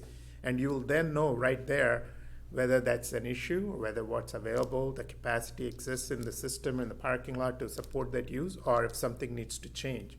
So all this, the post-construction monitoring and everything else we're talking about are additional safety measures. It's not like, you know, you're approving something without having the data. I mean, that's what we're doing here today is to make sure that you have all of that information available, fully vetted for the project that's in front of you. If some element of the project changes, it come back, there will be another document that will accompany that application with more detail for that change. Mr. Chairman, if I may have a question to the applicant. Regards to the agreement with the owner, and it's not Tri-Valley, it's Mill LLC or something of that sort, is it? Yes, the name escapes me, but Oh, yes, it's the not name, Tri-Valley. so, It's mill owner. At this point, how soon do you anticipate that agreement? Is there anything that's any indication that there won't be an agreement? Because obviously if Mill Street is not in play, this game changes significantly. No, I know I told this board I was more optimistic in terms of when it would be finalized. But the way it progressed was, as has been described, the schematics or renderings of the different layouts for the proposed shared drive. It became apparent Tri-Valley's primary interest was preserving their lot from Right. travel. Right. Discovering that Tri-Valley had acquired the parcel next door led to new configurations. And then we had input from your peer review consultant. So all of that led to the plan that was before you. And then we negotiated with the owner, and then their attorney came in with additional terms. We're agreeable to those terms. So all those terms now have been agreed upon by the parties, but we do want a separate, distinct easement plan, other than the site plan, that shows the whole, as to define the deal, the easement interest between the two parties. So once we have that plan, we have the document, it'll be done. What is the length of this agreement? What is being discussed? Is it a year, 10 years, 100? Oh, no, it's a permanent Permanent? easement, yep. Okay. And shared parking, that's the other thing. We gained a lot of parking spaces. We have an excess now from that whole effort, including an ability to share spaces. Mhm. So, I would never say that there won't be any parking problem, but to give the board some better level of comfort, perhaps, if you recall, when we started, we were looking for relief available under the bylaw, because the mill conversion allowed for up to 25% by special permit reduction. Not only do we no longer require that or request that, but I think we have an excess of parking for what is required at 1.5 spaces per unit of residential, and then the square footage for the amenity space, such as it is. So, and then with the elements of shared parking, there should be plenty of opportunities. We added that there's a parking area, isn't this one's fairly, yeah, that one is bigger than what was originally proposed. So we're But gonna- the easement document will be about 1.5 pages, referencing the plan and go to record. So who's gonna hold the deed for the easement? Both Tri-Valley and the mill project? Well, it's a shared Can we easement. shared? Yeah, well, it allows for shared parking, but the terms are such that the developer is responsible for the build-out, for the maintenance, for insuring, terms like that. But it's permanent. So the traditional easement that would go with the property, if you sell the property 20 Yeah. years from now, it goes with. They'd be subject to it, and we would benefit from Right it. at the rate Yep. of rate. So there's no like 15 feet is yours and 15 feet's theirs kind of easement? So it's, an easement is an encumbrance on their property, right? They own the underlying land. This easement allows us to build out the driveway and parking spaces, and allows for, they have their parking, and then we have shared parking. We have rights to travel, install utilities. As I say, we'll have the obligation to maintain it, do snow removal. Those are some of the terms that come to mind, because it's been active.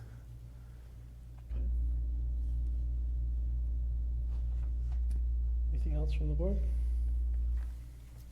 All right, thank you very much. Thank you. Continue the public hearing? Oh, we have You gotta ask the audience members perhaps would like to. Okay, yeah, would anybody in the audience like to speak on the traffic and regarding Stevens Linen Mill? Mr. Chairman, before we go any further, so we're done talking about traffic and parking. Mhm. At what point can I revisit the walking path? That's done through the site, I would say when we have the site plan, the site plan. Okay. which I don't know when that's coming in, but that should show the walking path on it. The attorney did say at the beginning that they're having Yeah, difficulty. National Grid, so I Right. just wanted to make a quick comment regarding Sure, that. good.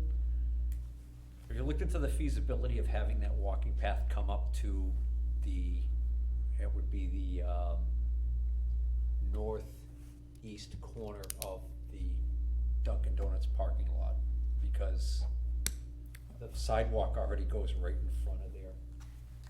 I haven't, I started there, by the way, of looking at the title of the Dunkin' Donuts property, and I was told I was looking on the wrong parcel. It's the one next door, the National Grid parcel.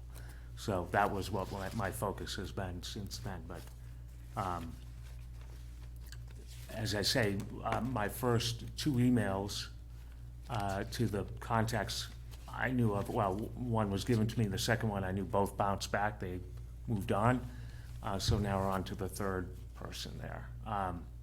But I'll bring back to our project team, potential for the, Yeah, I mean, then you don't have to cut an opening in that wall that's there, right? so that would be, and you don't have to deal with trying to track down this Yeah, problem with the utility.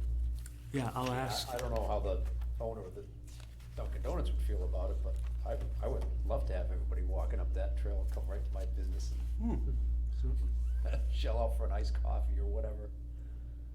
So it's just a thought. That's all I had, Mr. Chairman. Okay. And your client's gonna be asking for another continuation. Yes, yeah, I think the site plan and stormwater is still, Outstanding. yeah. So would it be, would you wanna be in our next meeting in 2 weeks, or would you wanna wait 4 weeks? I don't, let's go with, if we could, 2 weeks, and I'll tell the planner if that's okay with the board. I mean, I just, See, I think maybe 4 weeks would be better, because we still have to get it to our peer reviewer. okay. Right. Once we get the site plan, and that wouldn't give him enough time to do an adequate job on it. If it's agreeable with you, we'd rather have the 4 weeks. That's fine, I'll just blame Bill when they.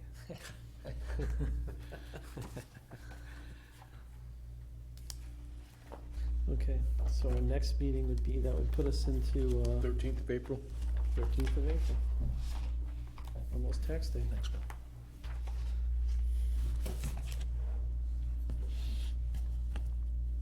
Okay. So, Thank you, gentlemen. Thank you. thank you. Have a good night. Right here. All right, so, Thank you, Jeff. the next item on our agenda, discussion with the highway superintendent on maintenance of storm basins and subdivisions that become town facilities when town accepts the streets. Jeff's here.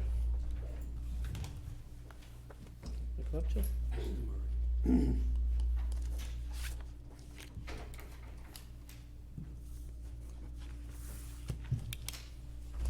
Good evening, sir. Sure. Thank you.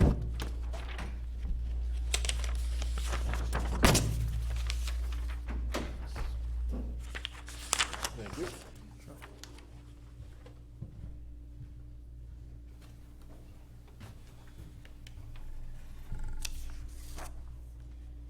So,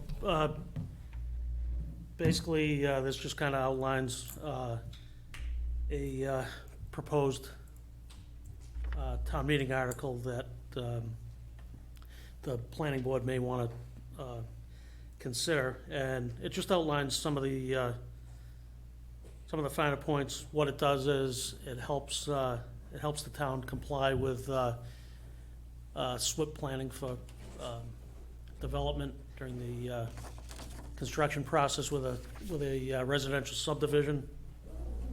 And it also helps for the long-term plans for maintenance with the MS4 requirements that the town's responsible for as well. So where stormwater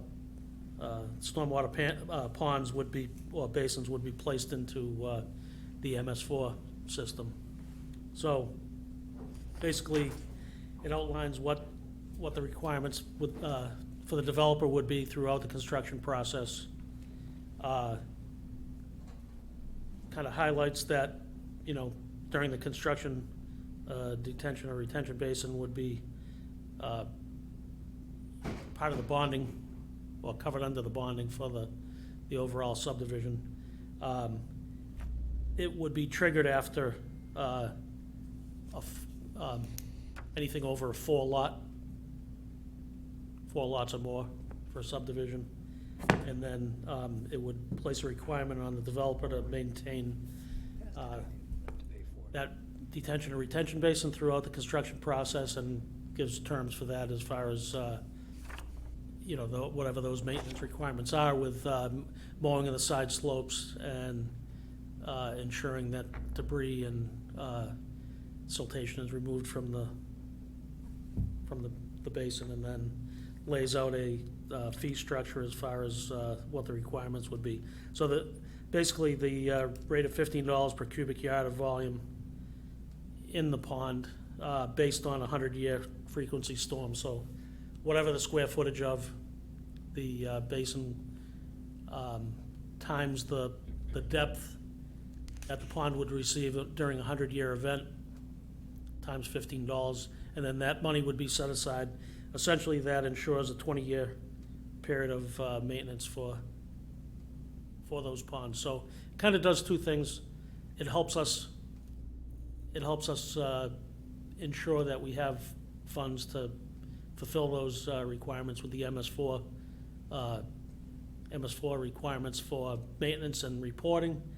And it also may lend itself to minimizing or coming up with creative alternatives to these detention ponds. Sometimes, if there's other alternatives with, underground detention or something like that, that may initially on its face look like it may be more expensive or a more costly route. It may end up being the more desirable thing because, it minimizes the size of some of these detention areas.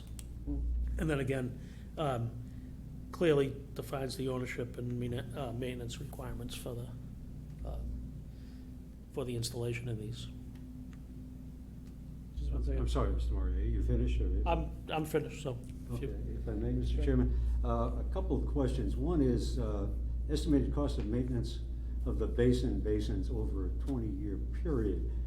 Are you building some kind of inflationary factor into that cost? Because over 20 years, what we're spending, just look at what we pay for gas now as opposed to what was a year ago. So inflation has to be factored in there somewhere, I'm sure. So how that's factored in there is,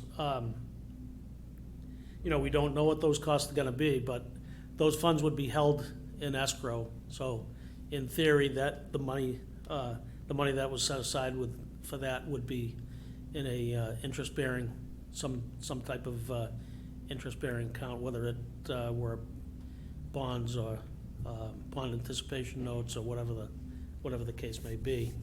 Okay. Other question I may, down below it's mentioned, where have I seen that? Town of Auburn. I assume that This is what they. This is just an they're doing, so outline they're not that they, reinventing the from wheel here. from another town that they, And the last line, next to the last line, written report to the board. You mean to the planning board? Is that the board you have in mind or intention?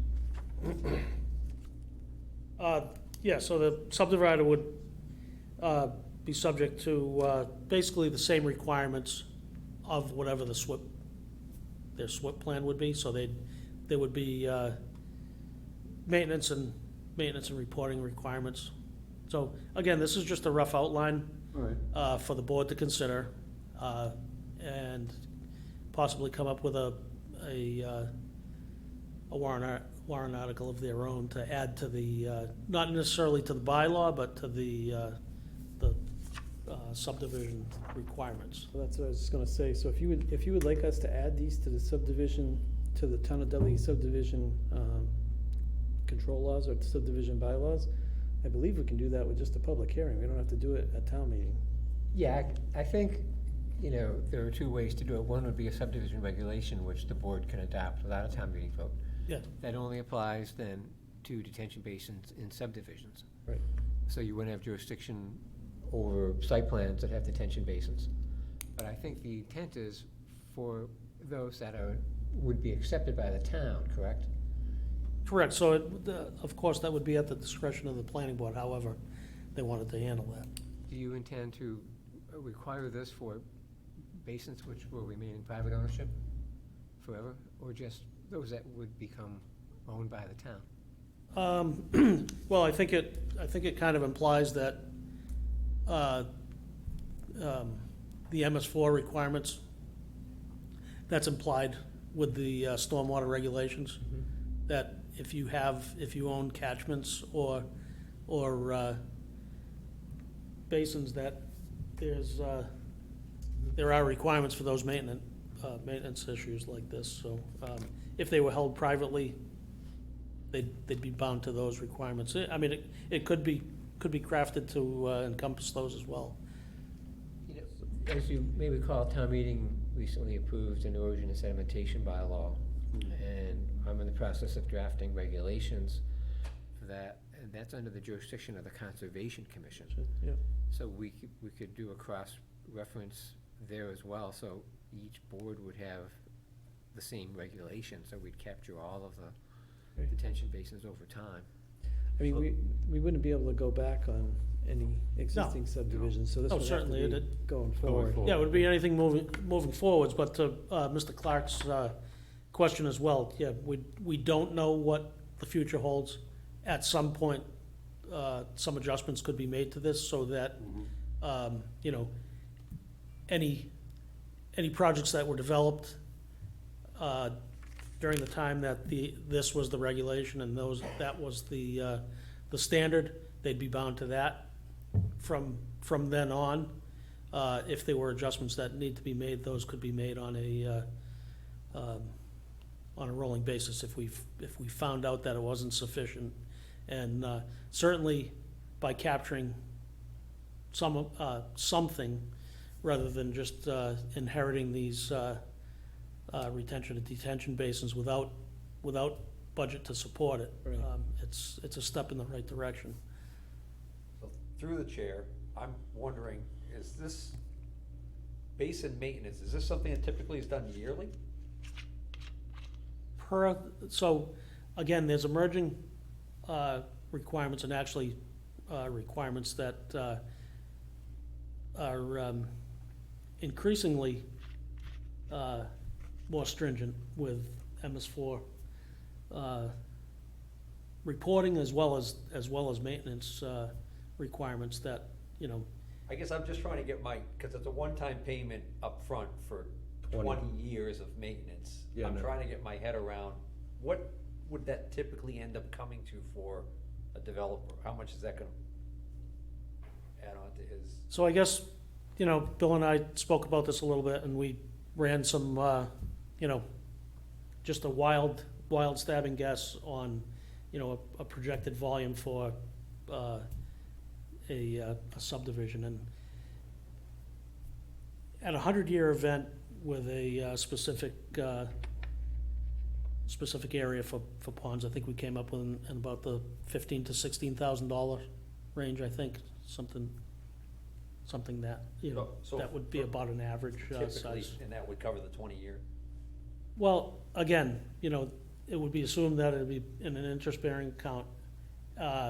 There wouldn't just be, you know, as time goes on, Yeah. additional monies from other subdivisions and developments. It could actually be a commercial development with retention and detention, so we would probably want to capture that as well. But at least it lends itself to, you know, some, you know, augmenting the budget for, right now, unbudgeted requirements. So we're coming into the fourth year of the MS4 requirements, and those, all of the things that we need to do as required by the regulations keep increasing, so. So what happens after 20 years? Do you keep the money, or does it go back? No, so this is One-time the projection is that this would cover the cost for approximately 20 years. The 20 years is not a, it's not a bond limit or a refund, point where there's a refund made out of those funds. It's a projection that this amount of money would cover the cost for that For the 20 years. maintenance for about a 20-year period. So it would be basically an additional fee that the developers would pay in to the town, and that would be in a fund that would be used to maintain these Correct. detention basins after they're turned over to the town, because we've got subdivisions that are over 20 years old with detention basins in them, and they're still not owned by the town, so they're still owned by the developer. Correct. So as long as they were privately held by the developer, He's responsible. the other requirements, or any of the requirements for routine maintenance, cleaning of debris or So this would, siltation would be borne by the Right. developer. so this would be to maintain the utilities after they're owned by the town, and your estimation is that the money that's collected should be enough to cover it for 20 years thereafter. Correct.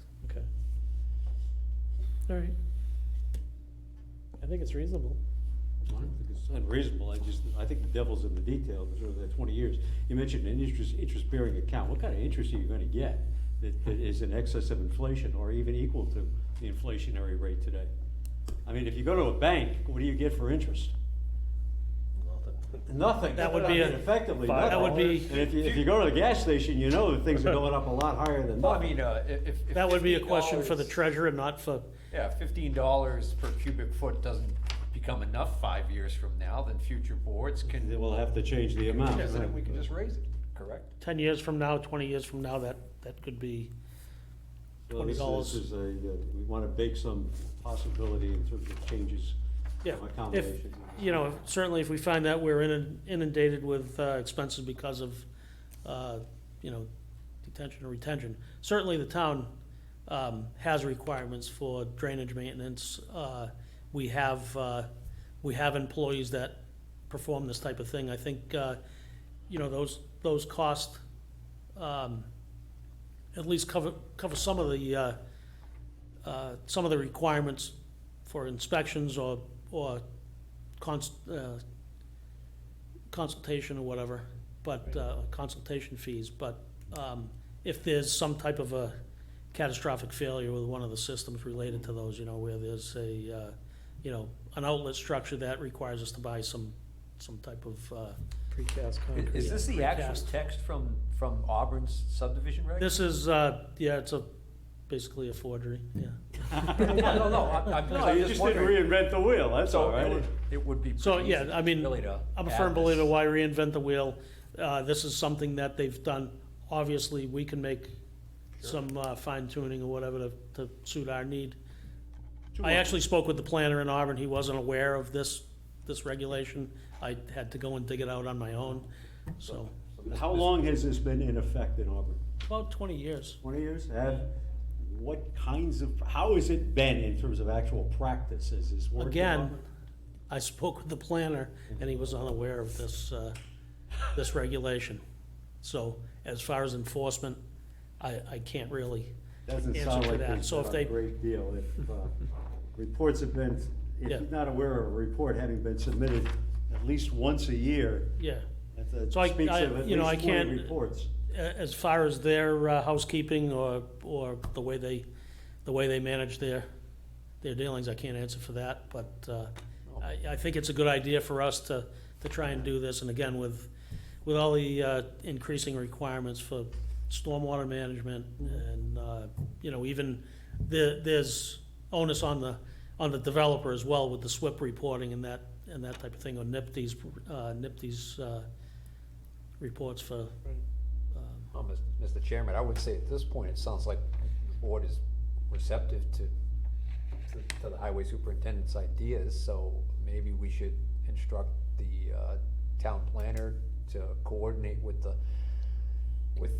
Jeff, and, as he put it, fine tune this more to what would be suitable for the town and what his requirements would be and the town's requirements, and come back to us, and Right. we could with the proposal of where you would wanna put it in. Do you wanna put it into the subdivision bylaws, or do you wanna make it a town bylaw? Do you wanna connect it with, conservation, as you mentioned earlier? Right. We can make it work however it's best for the town. I think that would be good thought to somehow connect this to conservation, at least as an awareness anyway. It sounds like good synergy to have them involved or somehow. Yeah, and I aware think of this.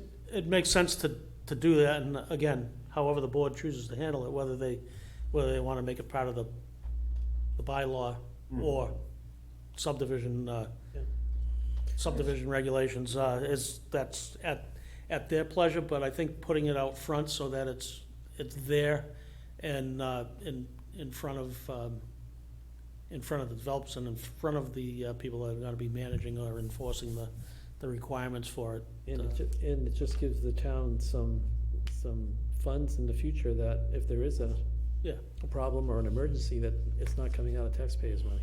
Yeah, again, right now, there's a lot of this stuff that's going unbudgeted just because of the unknowns that we inherited a lot as time goes on. So at least it'll be a start.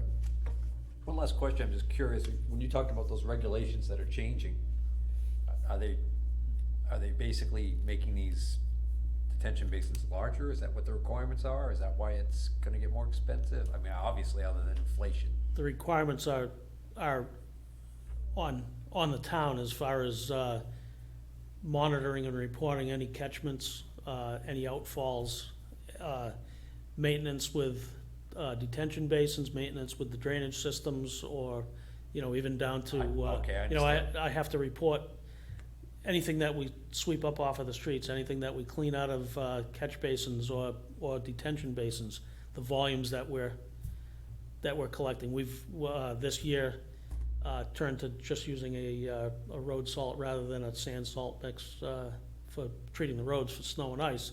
And, the amount of material that's put down on the road, we have to report as part of that as well. So reducing the amount of sand that we spread in the first place helps us on the other end with what we go out and then collect. So it moves us in the right direction. Fortunately, because of COVID, some of these requirements that towns, us as well, have been somewhat non-compliant with, they've been somewhat lenient, but that will change. How many of these detention and retention ponds are being maintained right now? Again, there isn't a real routine practice, because, a lot of We the, don't know how many there are that are out well, a there? lot of the subdivisions that have the detention basins have not been accepted by the town, so. And some don't even have them. I mean, I live in Yeah. a subdivision of 8 houses, and there's no detention basin. Correct. It's just storm drains in the road, and it goes into the town. Yeah, so these Boundaries. newer subdivisions that are being built currently, or that are still private subdivisions that have not been accepted by the town, are the ones that primarily have the retention and detention basins. So they'll be coming online in the near future where we'll be required to do this as part of our annual maintenance program. Better to do it now and get out ahead of it. Right, I mean, I believe there's gonna be one at, like Country Club Estates will have one, but that'll probably remain private and be maintained by the Correct. association. So, that'll be one less you have to take care of. All right. Thank you very much for coming. Okay. Yep, thank you. Thank you. Good thought. Okay, next on the agenda, well, we already did that, A&R plan for Country Club Estates. Number 7, review completeness status of final phase of Piastra Road subdivision and possible vote to issue certificate of completion and release performance security. So we basically talked about that at the last meeting. I think as far as Jeff Walsh is concerned, the subdivision is completed. All the items that came up in the punch list were addressed and to his satisfaction. And we talked about the board closing out the subdivision, formally voting to do so at this meeting. So if you're prepared to do that, I did prepare the form for you to sign. I had a sort of a blank form, which the planning board has in its regulations, and I filled that out so that you can go ahead and sign that if you're interested. If you prefer to wait, you could do so. There's no urgency at this point to do it, but just get it off your plate, and if it's done, it's done, you know, so we could just go ahead and take that vote and. That's a Form H or? Yes. For the planner, release performance security, what does that amount to, Bill? There's over 20,000 in the account, I believe. To wait till the town accepts it. Yeah, I would think you'd hold on to that until, just in case. Until it I gets mean, accepted. everything's looking good now, but I had nothing to say. I live there. I don't, you're closest I'm a to resident, this, I can't say anything. I guess I'm kind of gravitating in that direction, but If they vote it down, then we have no money. yeah, and then who knows what goes on. Yeah. You know, it seems like Mr. Chairman, it just seems that we'd want to do that, but I I'm not wouldn't sure release because the of the money timing. until the town Right, accepts it. I would agree. So this is on the town meeting warrant for the May town meeting? It will be. Yeah. It will be. That's the intent, yes. So why don't we put it on the agenda for our first meeting after the town meeting, and then we could, Okay. To release it. yeah. Okay, after that, we have standard business discussion, status report of finishing construction of and acceptance of unaccepted subdivision streets, including Pierpont Estates, Rocky Hill Estates, Piastra Road, Country View Estates, Eisenhower Drive, Tobin Farm Estates, Lyon Estates. Anything new on those? I could bring up the point of the betterment program here if you like, because Tobin is covered under that. Yep. There are 3 developments where the owners have requested the town initiate the betterment process. Tobin Farms, Misty Meadow, and Partridge Hill Road. So we had asked our peer review engineer, Jeff Walsh, to submit a proposal to us for him to survey those roads and determine what the cost would be to bring them up to completion status. And he has done that. The cost for Tobin Farms is $6,400. And for Partridge Hill and Misty Meadow, it is $3,600 each. The selectmen had agreed to cover that cost, so the residents won't be subject to that fee. So Jeff then will be able to go out, or can now go out with a contract in hand to prepare that estimate, which will be in before the town meeting vote. There'll be a process whereby his work will be reviewed, so that if the planning board, had something to had comments on that, you could do so. And then there'd be a final estimate, which would be the cost of the betterment that would go to town meeting for appropriation, that would then be charged back to the homeowners in the developments.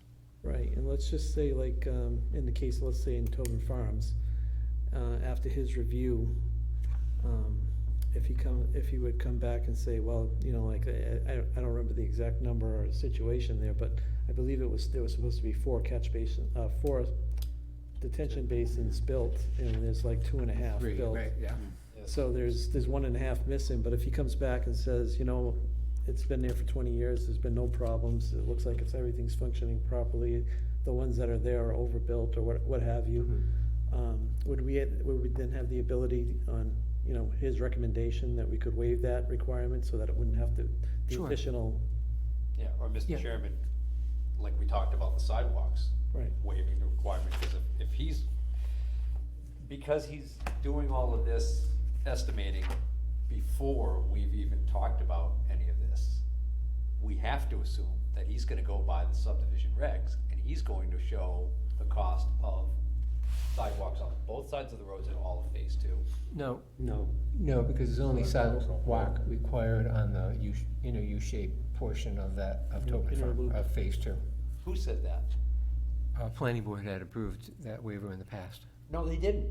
No, they didn't. No, it's in the covenant. I thought it was a spray painted line or something. You're telling me that a waiver was granted for sidewalks on one side. on one side, Where was that? When was that? Phase one and phase two. I don't have it off the top Phase of my head. one, in phase one, Right. they waived the requirements for sidewalks on one side of the road, in phase one. In phase two, the agreement was that they would have it around the inner loop only. Right. When was that? I don't remember when it was, but I I mean, remember- I've looked at every meeting I could find. You know, I went through minutes of I it. remember them bringing it in. I'm pretty sure I signed off on it. Yeah, I'm pretty don't sure think I you saw it did. too. Steve, I'll dig it out and send it to I you. think you had problems with even quorums back then, if I recall correctly, so. But I mean, like, getting the rest of the sidewalk around the inner loop is the least amount. But the point is, whatever is on record as the decision, including the waivers, would be what he would look at in determining his cost. Right, so there's supposed to be 3 detention basins, and 1 is constructed, 1 is half done, so he's gonna look at the other 1.5. So if he, as the chair pointed out, if he determined that, those weren't required, the planning board would still have to grant the waiver to not require those, because that's your jurisdiction. How's he gonna handle the crossings, the guardrails at the crossings? Because we decided that no one ever granted a waiver saying Right. that it Oh, yeah. didn't have to be. No, he's gonna, immediate. I think he may even find some other things that we don't know about. My concern is, Well, there Oh, God, were Lord, who waivers knows? granted for the type of guardrail. As you may recall, there was originally a guardrail spec'd out for Yeah. Mass DOT standard. Sure. That the planning board then waived that standard and required a lesser standard. and you're saying a waiver was granted where, by the planning board? Mm-hmm. You're saying the planning board granted a waiver saying that those walls that were originally spec'd out did not have to be built, and that it would only have to be wooden guardrails? Let me double check. Yeah. Check on that. I'm Show not me positive. I could be wrong. But I'll double check. But Jeff has that information anyway, so he'll make that call. But the process has already been started. Excuse me? The good news is the process has already started. Yes. So for those 3 subdivisions, he's. Well, it's not that great of news, because I think a lot of people thought that they were already working on the estimating at this point. And now, come to find out, all they've done is worked on an estimated cost of the engineering to do the estimated cost of the project. No, he's doing the cost of completing the subdivisions. That's what I mean. Right. So right now, what we thought we were waiting for was the cost of completing the subdivision. And what we got is the cost of finding out the cost to complete the subdivision, correct? I'm not following. I think, well, It's I just, think Mr. Wetruba is saying is all we're getting to is a little closer to the starting line, but we really haven't started in terms of the actual cost that's involved to complete the subdivisions. Well, we'll know We're that. doing the work preliminary to that cost. We'll know what the cost is Right. before town meeting. And that money, those monies for the engineering work is being provided by, The taxpayers. well, obviously, at some point, Yes. but directly from the Board of The Selectmen? selectmen, right. Selectmen have found money for that. They've asked the town administrator to find the money. They asked the town administrator to find the money, okay, so well, I'm just concerned that we're gonna get this in the 11th hour before town meeting, and it's gonna be rammed down our throats. It'll And be like 700,000, who knows? yeah. Well, there is, to Mr. Wetruba's point, there is a little back and forth here, in terms of some negotiation or some reconsideration potential in terms of the residents may want to look at this. I They think we need some should've- time to evaluate that when they do get that. I think we should have been given the opportunity to look at the possibility of granting some of the waivers that could have been granted and working some of the stuff out, and then have the subdivision completed based on what was left after that. Not this, I mean, I'm hearing for the first time now about supposedly waivers granted for guardrails and waivers granted for sidewalks. I still wanna see this meeting where this happened, because we've talked about this ad nauseum. And we're doing it again. And we're doing it again, and we're doing it again, and now I'm being told now that, those waivers for the sidewalks at half of phase 2 were already granted. Now, I'm being told that tonight, for the first time. And you're telling me as if like, oh, yeah, this has been there right along. That's my understanding that had been done in the past. And all of those papers that I poured over in your office, that big thick folder I looked through, no mention of that anywhere in there. In no meeting minutes could I find that. Why don't we just let Bill? And I watched research every, it Yeah. And then see what happens, I mean. fine. Yeah. Yeah, my concern is if that cost is outrageous and these people back out of it, then what? And we're right back where we are now. Yeah. Well, yeah, then they're up the creek. So I have a But if couple you're of gonna get questions that we last haven't minute, talked they about don't in the know what last they're gonna be 15 paying. meetings. All right, If I get to I- these pretty soon, or you guys wanna go back and forth over the same stuff? No, I we've done think 25 times? we've beaten this to death at this Yeah. point. I think if Bill has further, can Yeah. provide information with Mr. Wetruba, Okay. that certainly would be in order, but I don't think any further discussion is gonna get us anywhere. So, Mr. Chairman, a couple of questions. First question, we have the 3 cost estimates for Graves to do the work. Who approves those? I reviewed them and I recommended to the town administrator and Jeff Walsh. Okay, so does that come before the board at all? No. Okay, No. and then we So the get, betterment program is really not a planning board that's fine, function. that's fine with me. Yep. Whenever we get, or the town gets the cost estimate, or the actual cost estimates of the work to be completed, who requests the waivers? Who is gonna be the entity who requests the waivers that may or may not be asked for? Well, that's a good question. The planning board can do it if it We wanted can to. request our own Yes. waivers? Yes. Okay. Because there is no homeowners association, and the contractor is no longer in the picture. Right, So technically, there is no applicant. right. Moving along, I think, Mr. Chairman, if we're- So the next thing we got is inspections and actions associated with site plans, Legacy Landing, Country Club Estates, SEP Solar, Oxford Avenue, JD&D 24 Oxford Avenue. Did we have some updates on that? No. No, I don't. Okay. Anything on the planner's plate? The open space and recreation plan is going to be getting underway soon. They have asked, CMRPC, who will be doing the plan, has asked for volunteers to serve on a steering committee. I don't know if any member of the board would like to volunteer to be on that committee? Open space and recreation? Yes.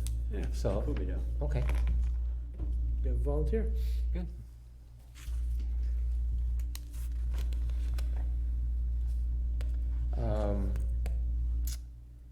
Another thing came up just recently, the Central Mass Regional Planning Commission is also doing a study on regional age and dementia study in the Central Mass region.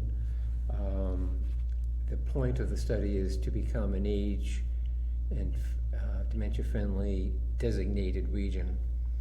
I'm not sure who grants that, but whoever does, if at the end of the study, CMRPC would apply to be so designated, which then makes the region eligible for AARP grants and other kinds of grants for age-related improvements. Again, they're looking for volunteers to serve on a regional committee.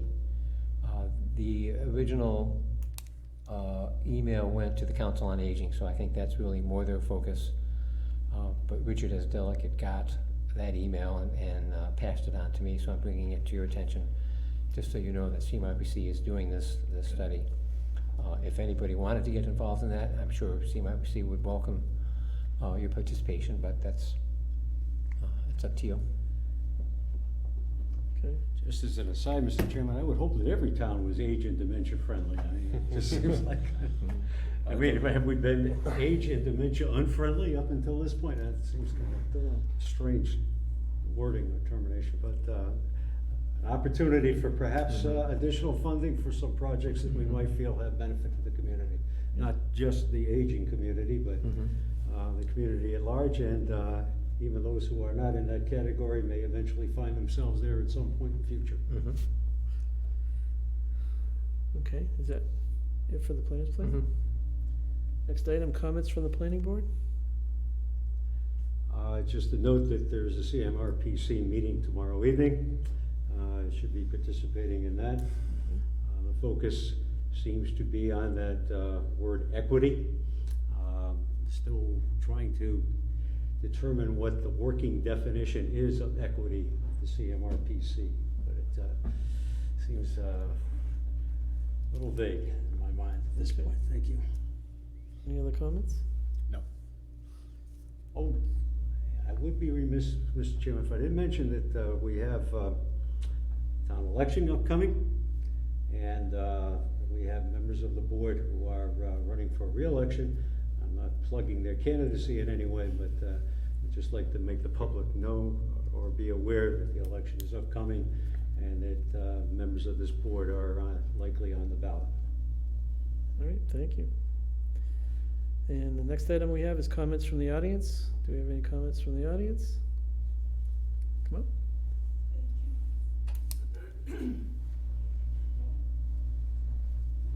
Mr. Scanlon, could you just pass these Sure. around? There should be one for every person.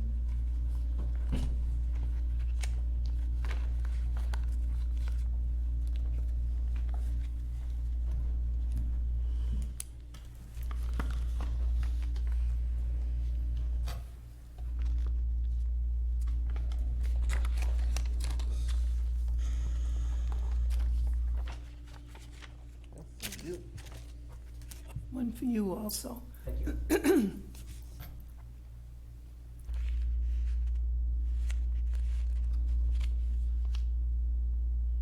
Mr. Chairman and board members, I am here this evening to ask the planning board to sponsor an article on the warrant for the town meeting to be held in May of 2022.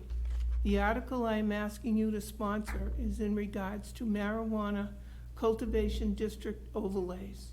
I would like the article worded so that it would ban marijuana cultivation district overlays entirely from residential zone land here in Dudley.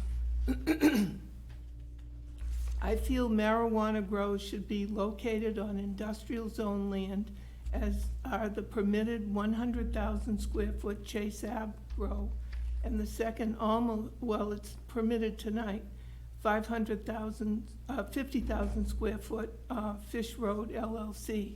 These grows are indoors with proper security, lighting, and especially odor mitigation.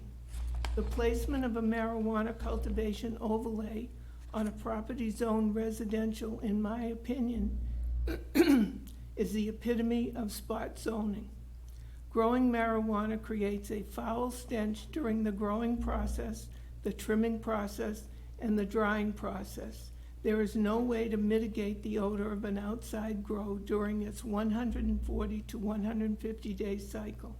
You folks on the planning board are most able to comprehend the stink marijuana creates after listening to hours of testimony about the sophisticated odor mitigation process that the Fish Road LLC and Chase Ave growers have described. In Colorado and California, neighbors have banded together to sue growers because the odor is so noxious, people are unable to spend time outdoors. I also believe a commercial grow in a residential neighborhood would encourage crime. Every year, the Dudley Police collect donations to fund their DARE program to make kids aware of the dangers of drug use. Does it make any sense for the department to run this program and then we allow marijuana cultivation district overlays in our residentially zoned neighborhoods where most of the children reside? Additionally, I believe a commercial marijuana grow would greatly diminish property values and discourage families from choosing Dudley as a place to call home. I believe allowing these marijuana grows on residential zone land will set a precedent, making Dudley a less than desirable place to live. One of the primary reasons to sponsor this article for the town meeting is to be able to have a public hearing on this subject. The people of Dudley need to have a robust debate about commercial marijuana grows in our residential zone neighborhoods before the May town meeting in order to be better informed on this subject. The May town meeting of 2021 contained Article 14 that would have allowed for a marijuana cultivation overlay on the Corbin Road property of Robert and Lynn Doherty, had it passed. I can tell you, the people of Corbin Road had no idea that the Dohertys wanted to grow marijuana on their land. In fact, the neighborhood was shocked to learn of the grow on the night of the town meeting. We need to take a good look at the notification process. Currently, the planning board uses the Worcester Telegram. It is a very expensive newspaper at $2.50 a pop, which translates to about $75 per month, just to keep up with legal notices for the town. It seems that using the Webster Times makes more sense to publish legal notices, as it is delivered to every home in Dudley on Thursdays free of charge. We need to improve the communication aspect of our hearings to have a more aware public and better participation by our citizens. Changing the zoning in a neighborhood is a very big deal, and there should be ample notification and robust debate on the subject. On January 3rd, I wrote a letter outlining the reasons I felt it would not be in the best interest for our Corbin, Ramshorn Road area of town to allow a commercial marijuana grow in the form of an overlay for the Corbin Road property belonging to the Dohertys. 44 people signed the letter, 2 declined. Every one of the 44 folks that signed the letter were completely unaware that the Dohertys were making a third attempt to have this grow and a medical adult use marijuana establishment, whatever that is, on their property. This further illustrates the need for better notification by our town board regarding hearings. I am providing you with a copy of the letter and the signatures so that you can see for yourself the amount of opposition to a commercial marijuana grow in a quiet residential neighborhood is real. Please help us with this article. We need to get it on the warrant for the May town meeting so that the residents of Dudley will have an opportunity to determine what our neighborhoods will look like in the future. Thank you for your time.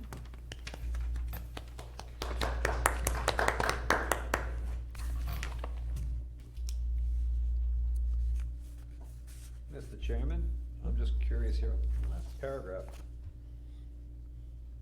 I don't remember the Dohertys requesting a medical and adult use marijuana establishment. I have the paperwork right here from the town hall meeting on May of 21. Yeah, could I see that? It was Article 3.15, yes. Excuse me, through you, Mr. Chairman, why do we have to limit this to banning it just in a residential district? Why can't we ban it overall? Well, currently, the only district where marijuana uses are allowed at all is in the industrial 130 district. Right. So they're already banned from those other districts. And can we use this as a starting point to ban it from the industrial 130 areas as well? It starts right here. Or is that gonna Yeah. go against some state law? It's right. Yeah, Well, you have to have some place. And I- Yeah, I think you have to have a designated area. Right. But you can limit that, as we have done with adult To entertainment. the acreage or. Right. I mean, I don't Share that think, wording with us, Mr. Wetruba, because I don't recall it having been worded that way, as presented in Ms. St. Susie's letter.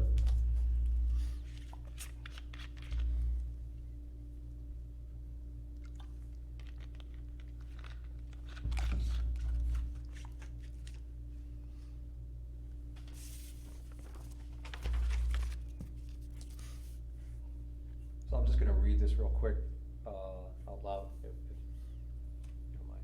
Okay, Article 14, Planning Board, zoning amendment. To see if the town will vote to amend the zoning bylaw and zoning map to create a new, quote, marijuana cultivation overlay district, unquote, where outdoor cultivation of marijuana would be permitted by special permit and site plan approval of the planning board in accordance with the terms of section 3.15, medical and adult use marijuana establishments of the Dudley zoning bylaw on parcels containing a minimum of 15 acres subject to inclusion in the overlay district by town meeting. All as set forth below, and further to include a specific property on Corbin Road known as Assessor's Map 210 Parcel 17 in said overlay district, or take any action relative thereto. Okay, my understanding of that was that was strictly cultivation. Now, the wording, I believe, medical and adult use marijuana establishment is probably something that comes from the CCC. No, In terms that's of the- anything that has to do with marijuana being identified as an establishment. It's in the zoning bylaw. That's the title of the Right, zoning but bylaw. which was taken essentially from But CCC. what is that? What does it It's mean? the title of the zoning bylaw that we've already adopted. Mhm. So that's just like, it's just like the title of that section of the zoning. Medical and adult use. I think the But the the term is word the use that you're establishment is concerned what with. I get kind of stuck on. I think your concern is probably with the word use. And you just may have envisioned a number of people just sitting around smoking pot all day. Exactly. No, it was just for cultivation. It was not Yeah. for the consumption of. There was no on-site consumption. In other words, this article is referencing another rule, Another- 3.15. 3.15, And yeah. it's not saying that all of that in 3.15 qualifies. It's saying the section of 3.15 regarding cultivation of marijuana. That's what we're trying to make clear here, that it's not, I know it says medical and adult use marijuana establishments, that's because that's what they call that section. Okay. And the But what marijuana the could be Dohertys for were, adult or the medical use. Dohertys were looking to do there was grow marijuana. And I would also like to point out that because of the rule of the state regulations, Right. that the actual area that they would be growing is An acre and a half. an acre and a half. So they would literally be growing 1.5 acres of marijuana on, as has been pointed out here, their 51 acre parcel. Right. So they could put that smack dab in the middle of their 51 acres and be, 10 acres away in every direction from the nearest neighbor. And you could still smell it. Because when the state came in and burned it, Sure, and you could drive through It was the town of unbelievable. Woodstock every spring and smell the sweet aroma of cow manure. Yeah, exactly, and some Exactly, people but are that offended by that, dissipates. but That nobody is dissipates. suggesting we ban agriculture in the town of Woodstock. I just think the way I looked at it was, why should only the large, rich corporations who come from out in Colorado and inject money into this town, why should they be the only ones that are allowed to profit from marijuana cultivation? Why, as residents of Dudley living in a residentially zoned area, should we have to put up with the smell of marijuana and the crime and a decreased property value? I would say that you're making the presumption that there would be increased crime and decreased property value, and that the smell is very bad from a 1.5 acre parcel of marijuana growing. And I would disagree. I don't think we know that.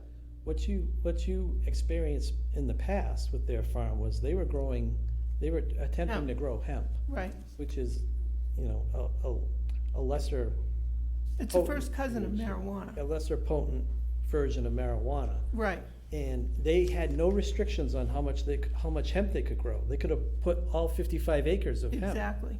And then once that hemp grows and it goes past a certain value of, what is it? THC, the state will come in and say it's. Right, they test it. That's right, and that's why it was burned and gotten rid of, because it went past the legal limits. Exactly, but you can't really grow hemp around here because it cross-pollinates with marijuana.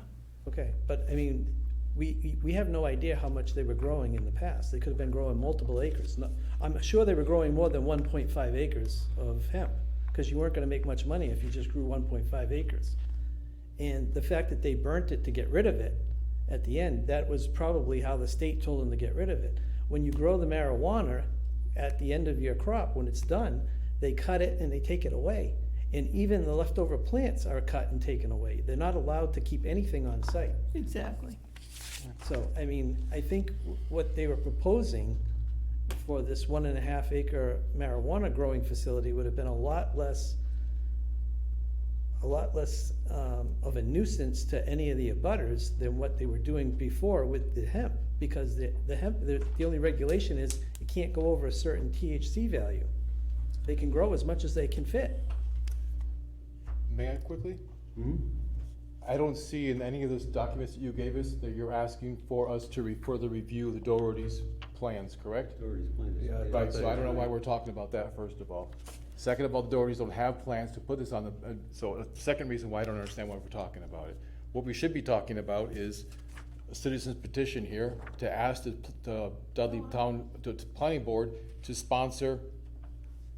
I'm asking you to sponsor an article. I'm not Correct. talking about a citizen's petition. Yeah, but you're coming with us with a petition to help us, to support an article to ban cultivation of marijuana in residential districts. That's what we should be talking about, correct? Right. I thought Right. she just needed 10 signatures to get an article herself. Doesn't she need 10 signatures to get an article herself? As a resident. Right, but Yeah, as I a mean, resident. we're being asked to support this. It's- So the first question would be, I didn't hear is there, what you said. is there, You just need 10 signatures to put it on yourself. I know, I've done I that. let everybody else talk.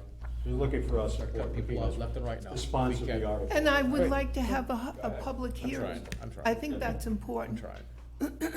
Right, but I think that what you're asking for, it's not allowed in, right now. We were gonna put an overlay district in to allow it. The overlay district didn't go in, so it's not allowed. But someone else will come along and want to do the same thing. Which they can. I would like to have a bylaw that says you cannot grow marijuana on residentially zoned property in Dudley. We have that right now, unless there's a bylaw, unless there's a overlay district enacted. You can't outlaw an overlay district until there's a person that's proposing it. There was one person that proposed it, we brought it twice to town meeting, it failed, and that's it. So we can't make a law to outlaw something that's not even proposed. Mr. Chairman, I'd also like to clarify, this is not a citizen's petition to outlaw the growth of marijuana in all residential districts in town. This list of signatures clearly is targeting specifically the Doherty Farm on Corbin Road, as it says. That's Right. why we're discussing the Doherty Farm, even though it's done. Right, but this is the thing that we should be discussing. I don't think we can do it right now. There's nothing before us to do that, and the zoning doesn't allow it. The only way it would allow it is if we were to go back to asking for an overlay district. You can't just outlaw overlay districts, Why not? because we have them in town already for other purposes.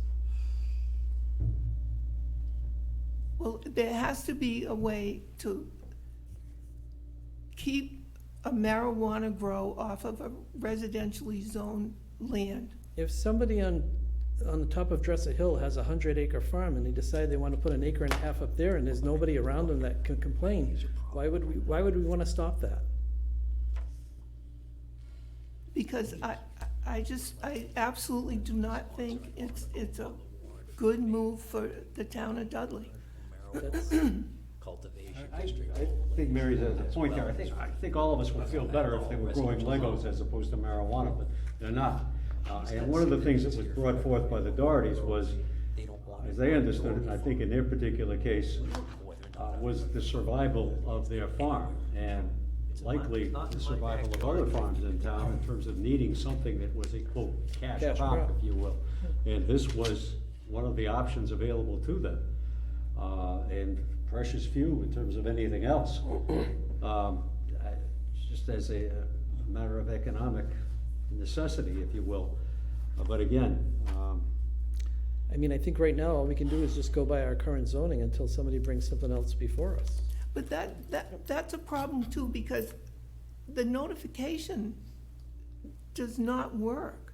Okay, so we can change it to, is there any reason we go to Is there any reason we go to Worcester Telegram instead of Webster Times? The reason is that it's a daily paper, so that I can advertise it on a Wednesday, 2 meetings before the planning board meeting to meet the 14-day requirement. My But problem if with we that. did it in the Webster Times, I'd have to put it in on a Thursday, which means I'd have to have like a 20-day notification. But that's the only significant difference. The thing with the Webster, I mean, the Worcester Telegram, unfortunately, is their enrollment, their circulation is declining, I think, almost daily. Not to mention the cost that's involved. The town does have a website. I'm hoping that all of this stuff is finding its way into the website on a timely basis.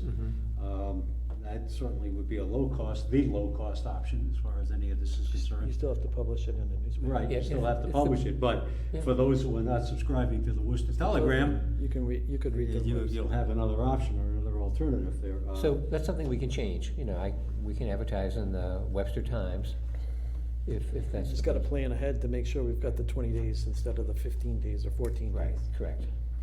So we could do that. I think that would be a huge benefit. Yeah. Because when those people went to the town meeting that live in the neighborhood of the Dohertys, it was just a huge shock. But, I mean, That it's not, someone next, the Dohertys, when they came to buy that property, they told all the folks in the neighborhood they were gonna be growing vegetables, and she loved to bake, and she was gonna be selling pies. Absolutely. The other thing is, if we get it into the Webster Times, people are aware that there is the town website, would ask those such as yourself who look for these things and pay attention to those, or kind of have a keen eye and focus on this, share that information with the other people in your neighborhood or your friends, your acquaintances, so the word gets out. Word of mouth can work a lot better than the Webster Times, Worcester Telegram, or a website. Well, and the other thing is that your agenda could be a little more revealing.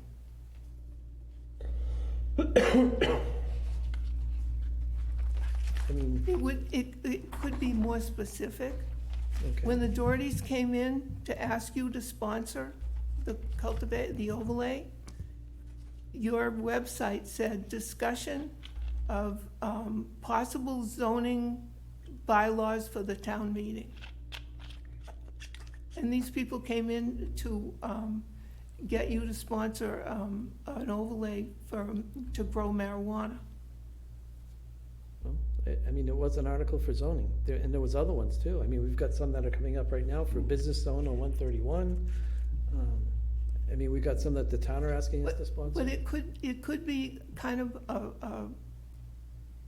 a notice so that people reading your agenda would have some idea of what's gonna transpire at the meeting. It could be a little more revealing. Okay. Yeah, Do you I mean, understand so what that I'm item- saying? That item could have been done more comprehensively. I mean, I think it was just done the way it was, because we had multiple zoning articles. So that was just a discussion item before the planning board to consider a range of zoning amendments, so I didn't itemize all the ones that were being discussed, but I could have. But whenever there was a formal proposal for a zoning amendment, there is a public hearing that's required, and that is specifically identified in the agenda. So let me ask you, Bill, as our professional town planner, do you see any way of us doing what they're asking for right now? I mean, we already have zoning set. Not as a zoning amendment. Right. There could be perhaps some kind of a resolution that town meeting might act on, but it wouldn't have any legal status as far as I can tell. Sorry for being dense, but if the planning board allows overlay districts, why can't we disallow them? Well, by default, nothing is permitted unless it's specifically allowed. So if you don't have an overlay district that allows marijuana cultivation, you can't do Well, it. you can't Right, but- specifically disallow something. But we do have a marijuana overlay district, and it's in No, the no, no. industrial 130, correct? It's not an overlay, it's just a use by right in that zone. Okay, so then why do we need an overlay for the marijuana if we have a zone where it's allowed? Because if you have a Because it- farm that's not in an industrial zone, they have to have an overlay for it. Well, that's the reason why we have in the industrial, we have a zone there. Why do we need, I don't understand why we have to have an overlay. We don't have to, we don't have one right now, we tried it. We don't. The Dohertys withdrew it. Gentlemen, if I may. But why can't Whatever it is, it failed at town meeting. It didn't happen. Right. So to very, effectively, however surprised the members of town meeting may have been, the vote was negative and it didn't happen. So somehow, somewhere, the process did work. I hear you. If the majority or the electorate decided they didn't want this and they voted it down, then I would submit that the process does work. So at least that extent, I that live one in a particular incident. I live in a Res 86. Can I come in here and say, hey, I want to have an overlay district to smoke, to have dope in my house, in my land? Yes, and then we, as the planning board, could say, no, you can't. Cause So you there's have to your have, answer. well, you have to have a minimum of 15 acres, that was in the overlay bylaw. It's in our overlay bylaw. You had to have a minimum of 15 acres, and out of that 15 acres, 1.5 acres could be used for growing marijuana, that was it. But if you sell 85% of your crop, you're entitled to enlarge the grow. And No, No. I called the no, Cannabis Commission. the town of Dudley has a 60,000 square foot maximum outside grow area for the town of Dudley, that's it, 60,000 for 60,000. the outside, for the outside. because the Cannabis Commission allows 100,000. Right, Right, but we but the capped town it, of Dudley- capped it at 60,000, so an acre and a half is maximum. Can't get any bigger. And that 60,000 square feet has to have an 8-foot chain link fence with barbed wire and cameras, 24-hour surveillance. The police monitor it, everything. The Cannabis Control Commission monitor it.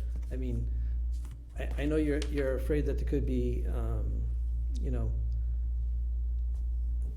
some kind of crime committed with that, but I think for a 60,000 square foot fenced-in area, nobody's gonna bother with it, honestly.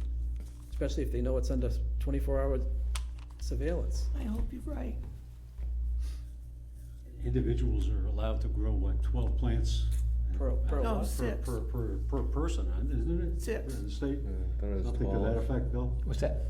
Individuals entitled in the state to grow 12 plants? 6 per individual and 6 12 per household individual. total. Okay. 12 per household, so, Yeah. so a husband and wife, so you literally, yeah. Six It's amazing plants. how much could be growing on your street right now. That's absolutely true, and that's why you can't grow hemp.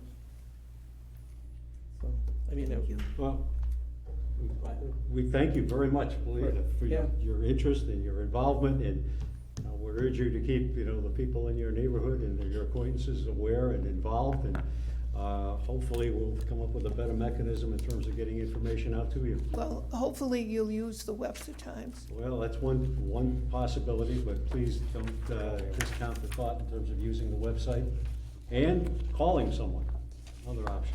Okay. All right. Thank you. Thank you.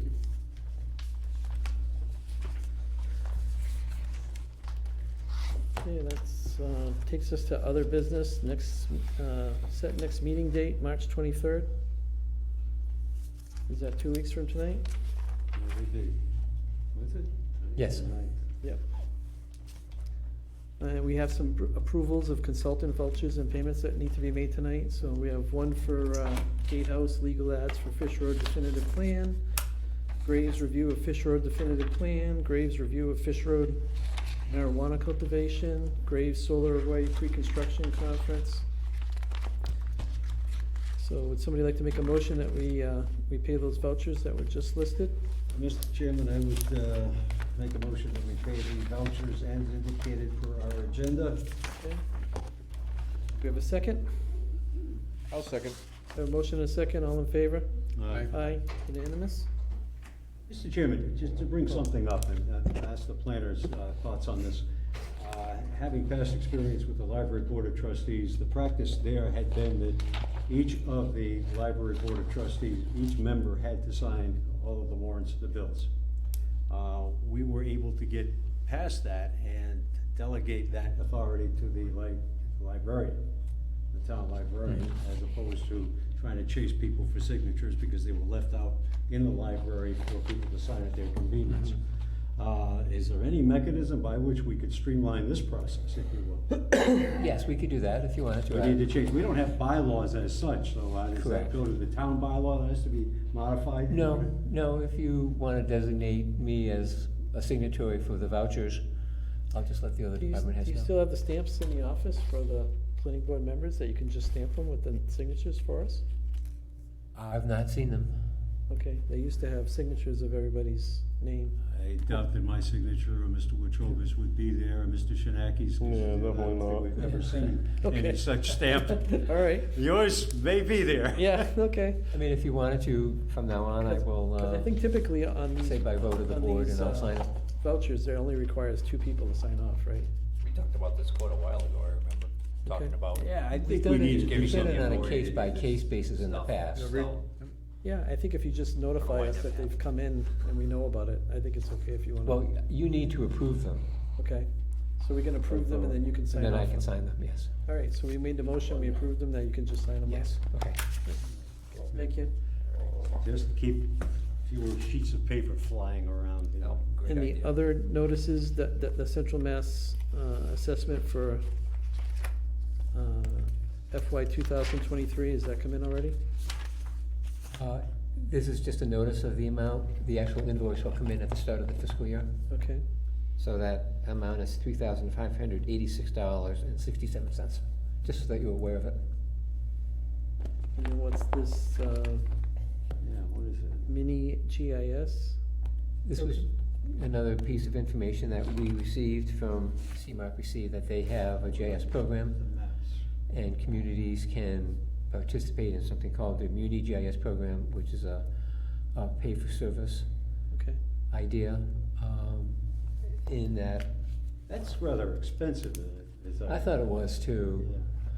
I The forget the rate- exact number, The but. rate increases, well, I think there are different tiers, and the smaller the number of hours, the more expensive it is, and then the more hours, the rate per hour declines. But I think the town uses Cartographic Associates to do the assessor's mapping work, and they, put information up on the town website, which you're aware of. yep. So Tier- I guess I'm not sure we really need this program now, but it's something to be aware of. If there should be a need for the planning board for some kind of a intensive mapping program, that would be a place to go. It's there, okay. Yeah, the information is tier 1 is $11,025, and that's for 150 hours. The lowest is tier 4 for $2,100, and that gets you 20 hours. And what's the rate, what are the rates per hour? The rate per hour in tier 4 is $105 per hour. Tier 1 is $74, so that's something of a bargain, but obviously it's a lot more money up front. Has anyone in town hall indicated that they felt the need for this, or that? No, I this would reached be- out to the town assessor to ask her if she had any interest in this, and, she did not, so. She did not, okay. Thank you. Okay. All right, so that'll bring us to the end of our agenda. Mr. Chairman, I would make a motion that we adjourn. We have a motion to adjourn, we have a second, all in favor? Oh, Alright. we can do it after, I just wanted to go over the tablets. Oh, okay, Oh, yeah. thank you. We don't have to do it during the meeting, though. We can just, if you wanna hang out afterwards, we can talk about how this is gonna work. Okay, thank you. All right. Okay, so we do have.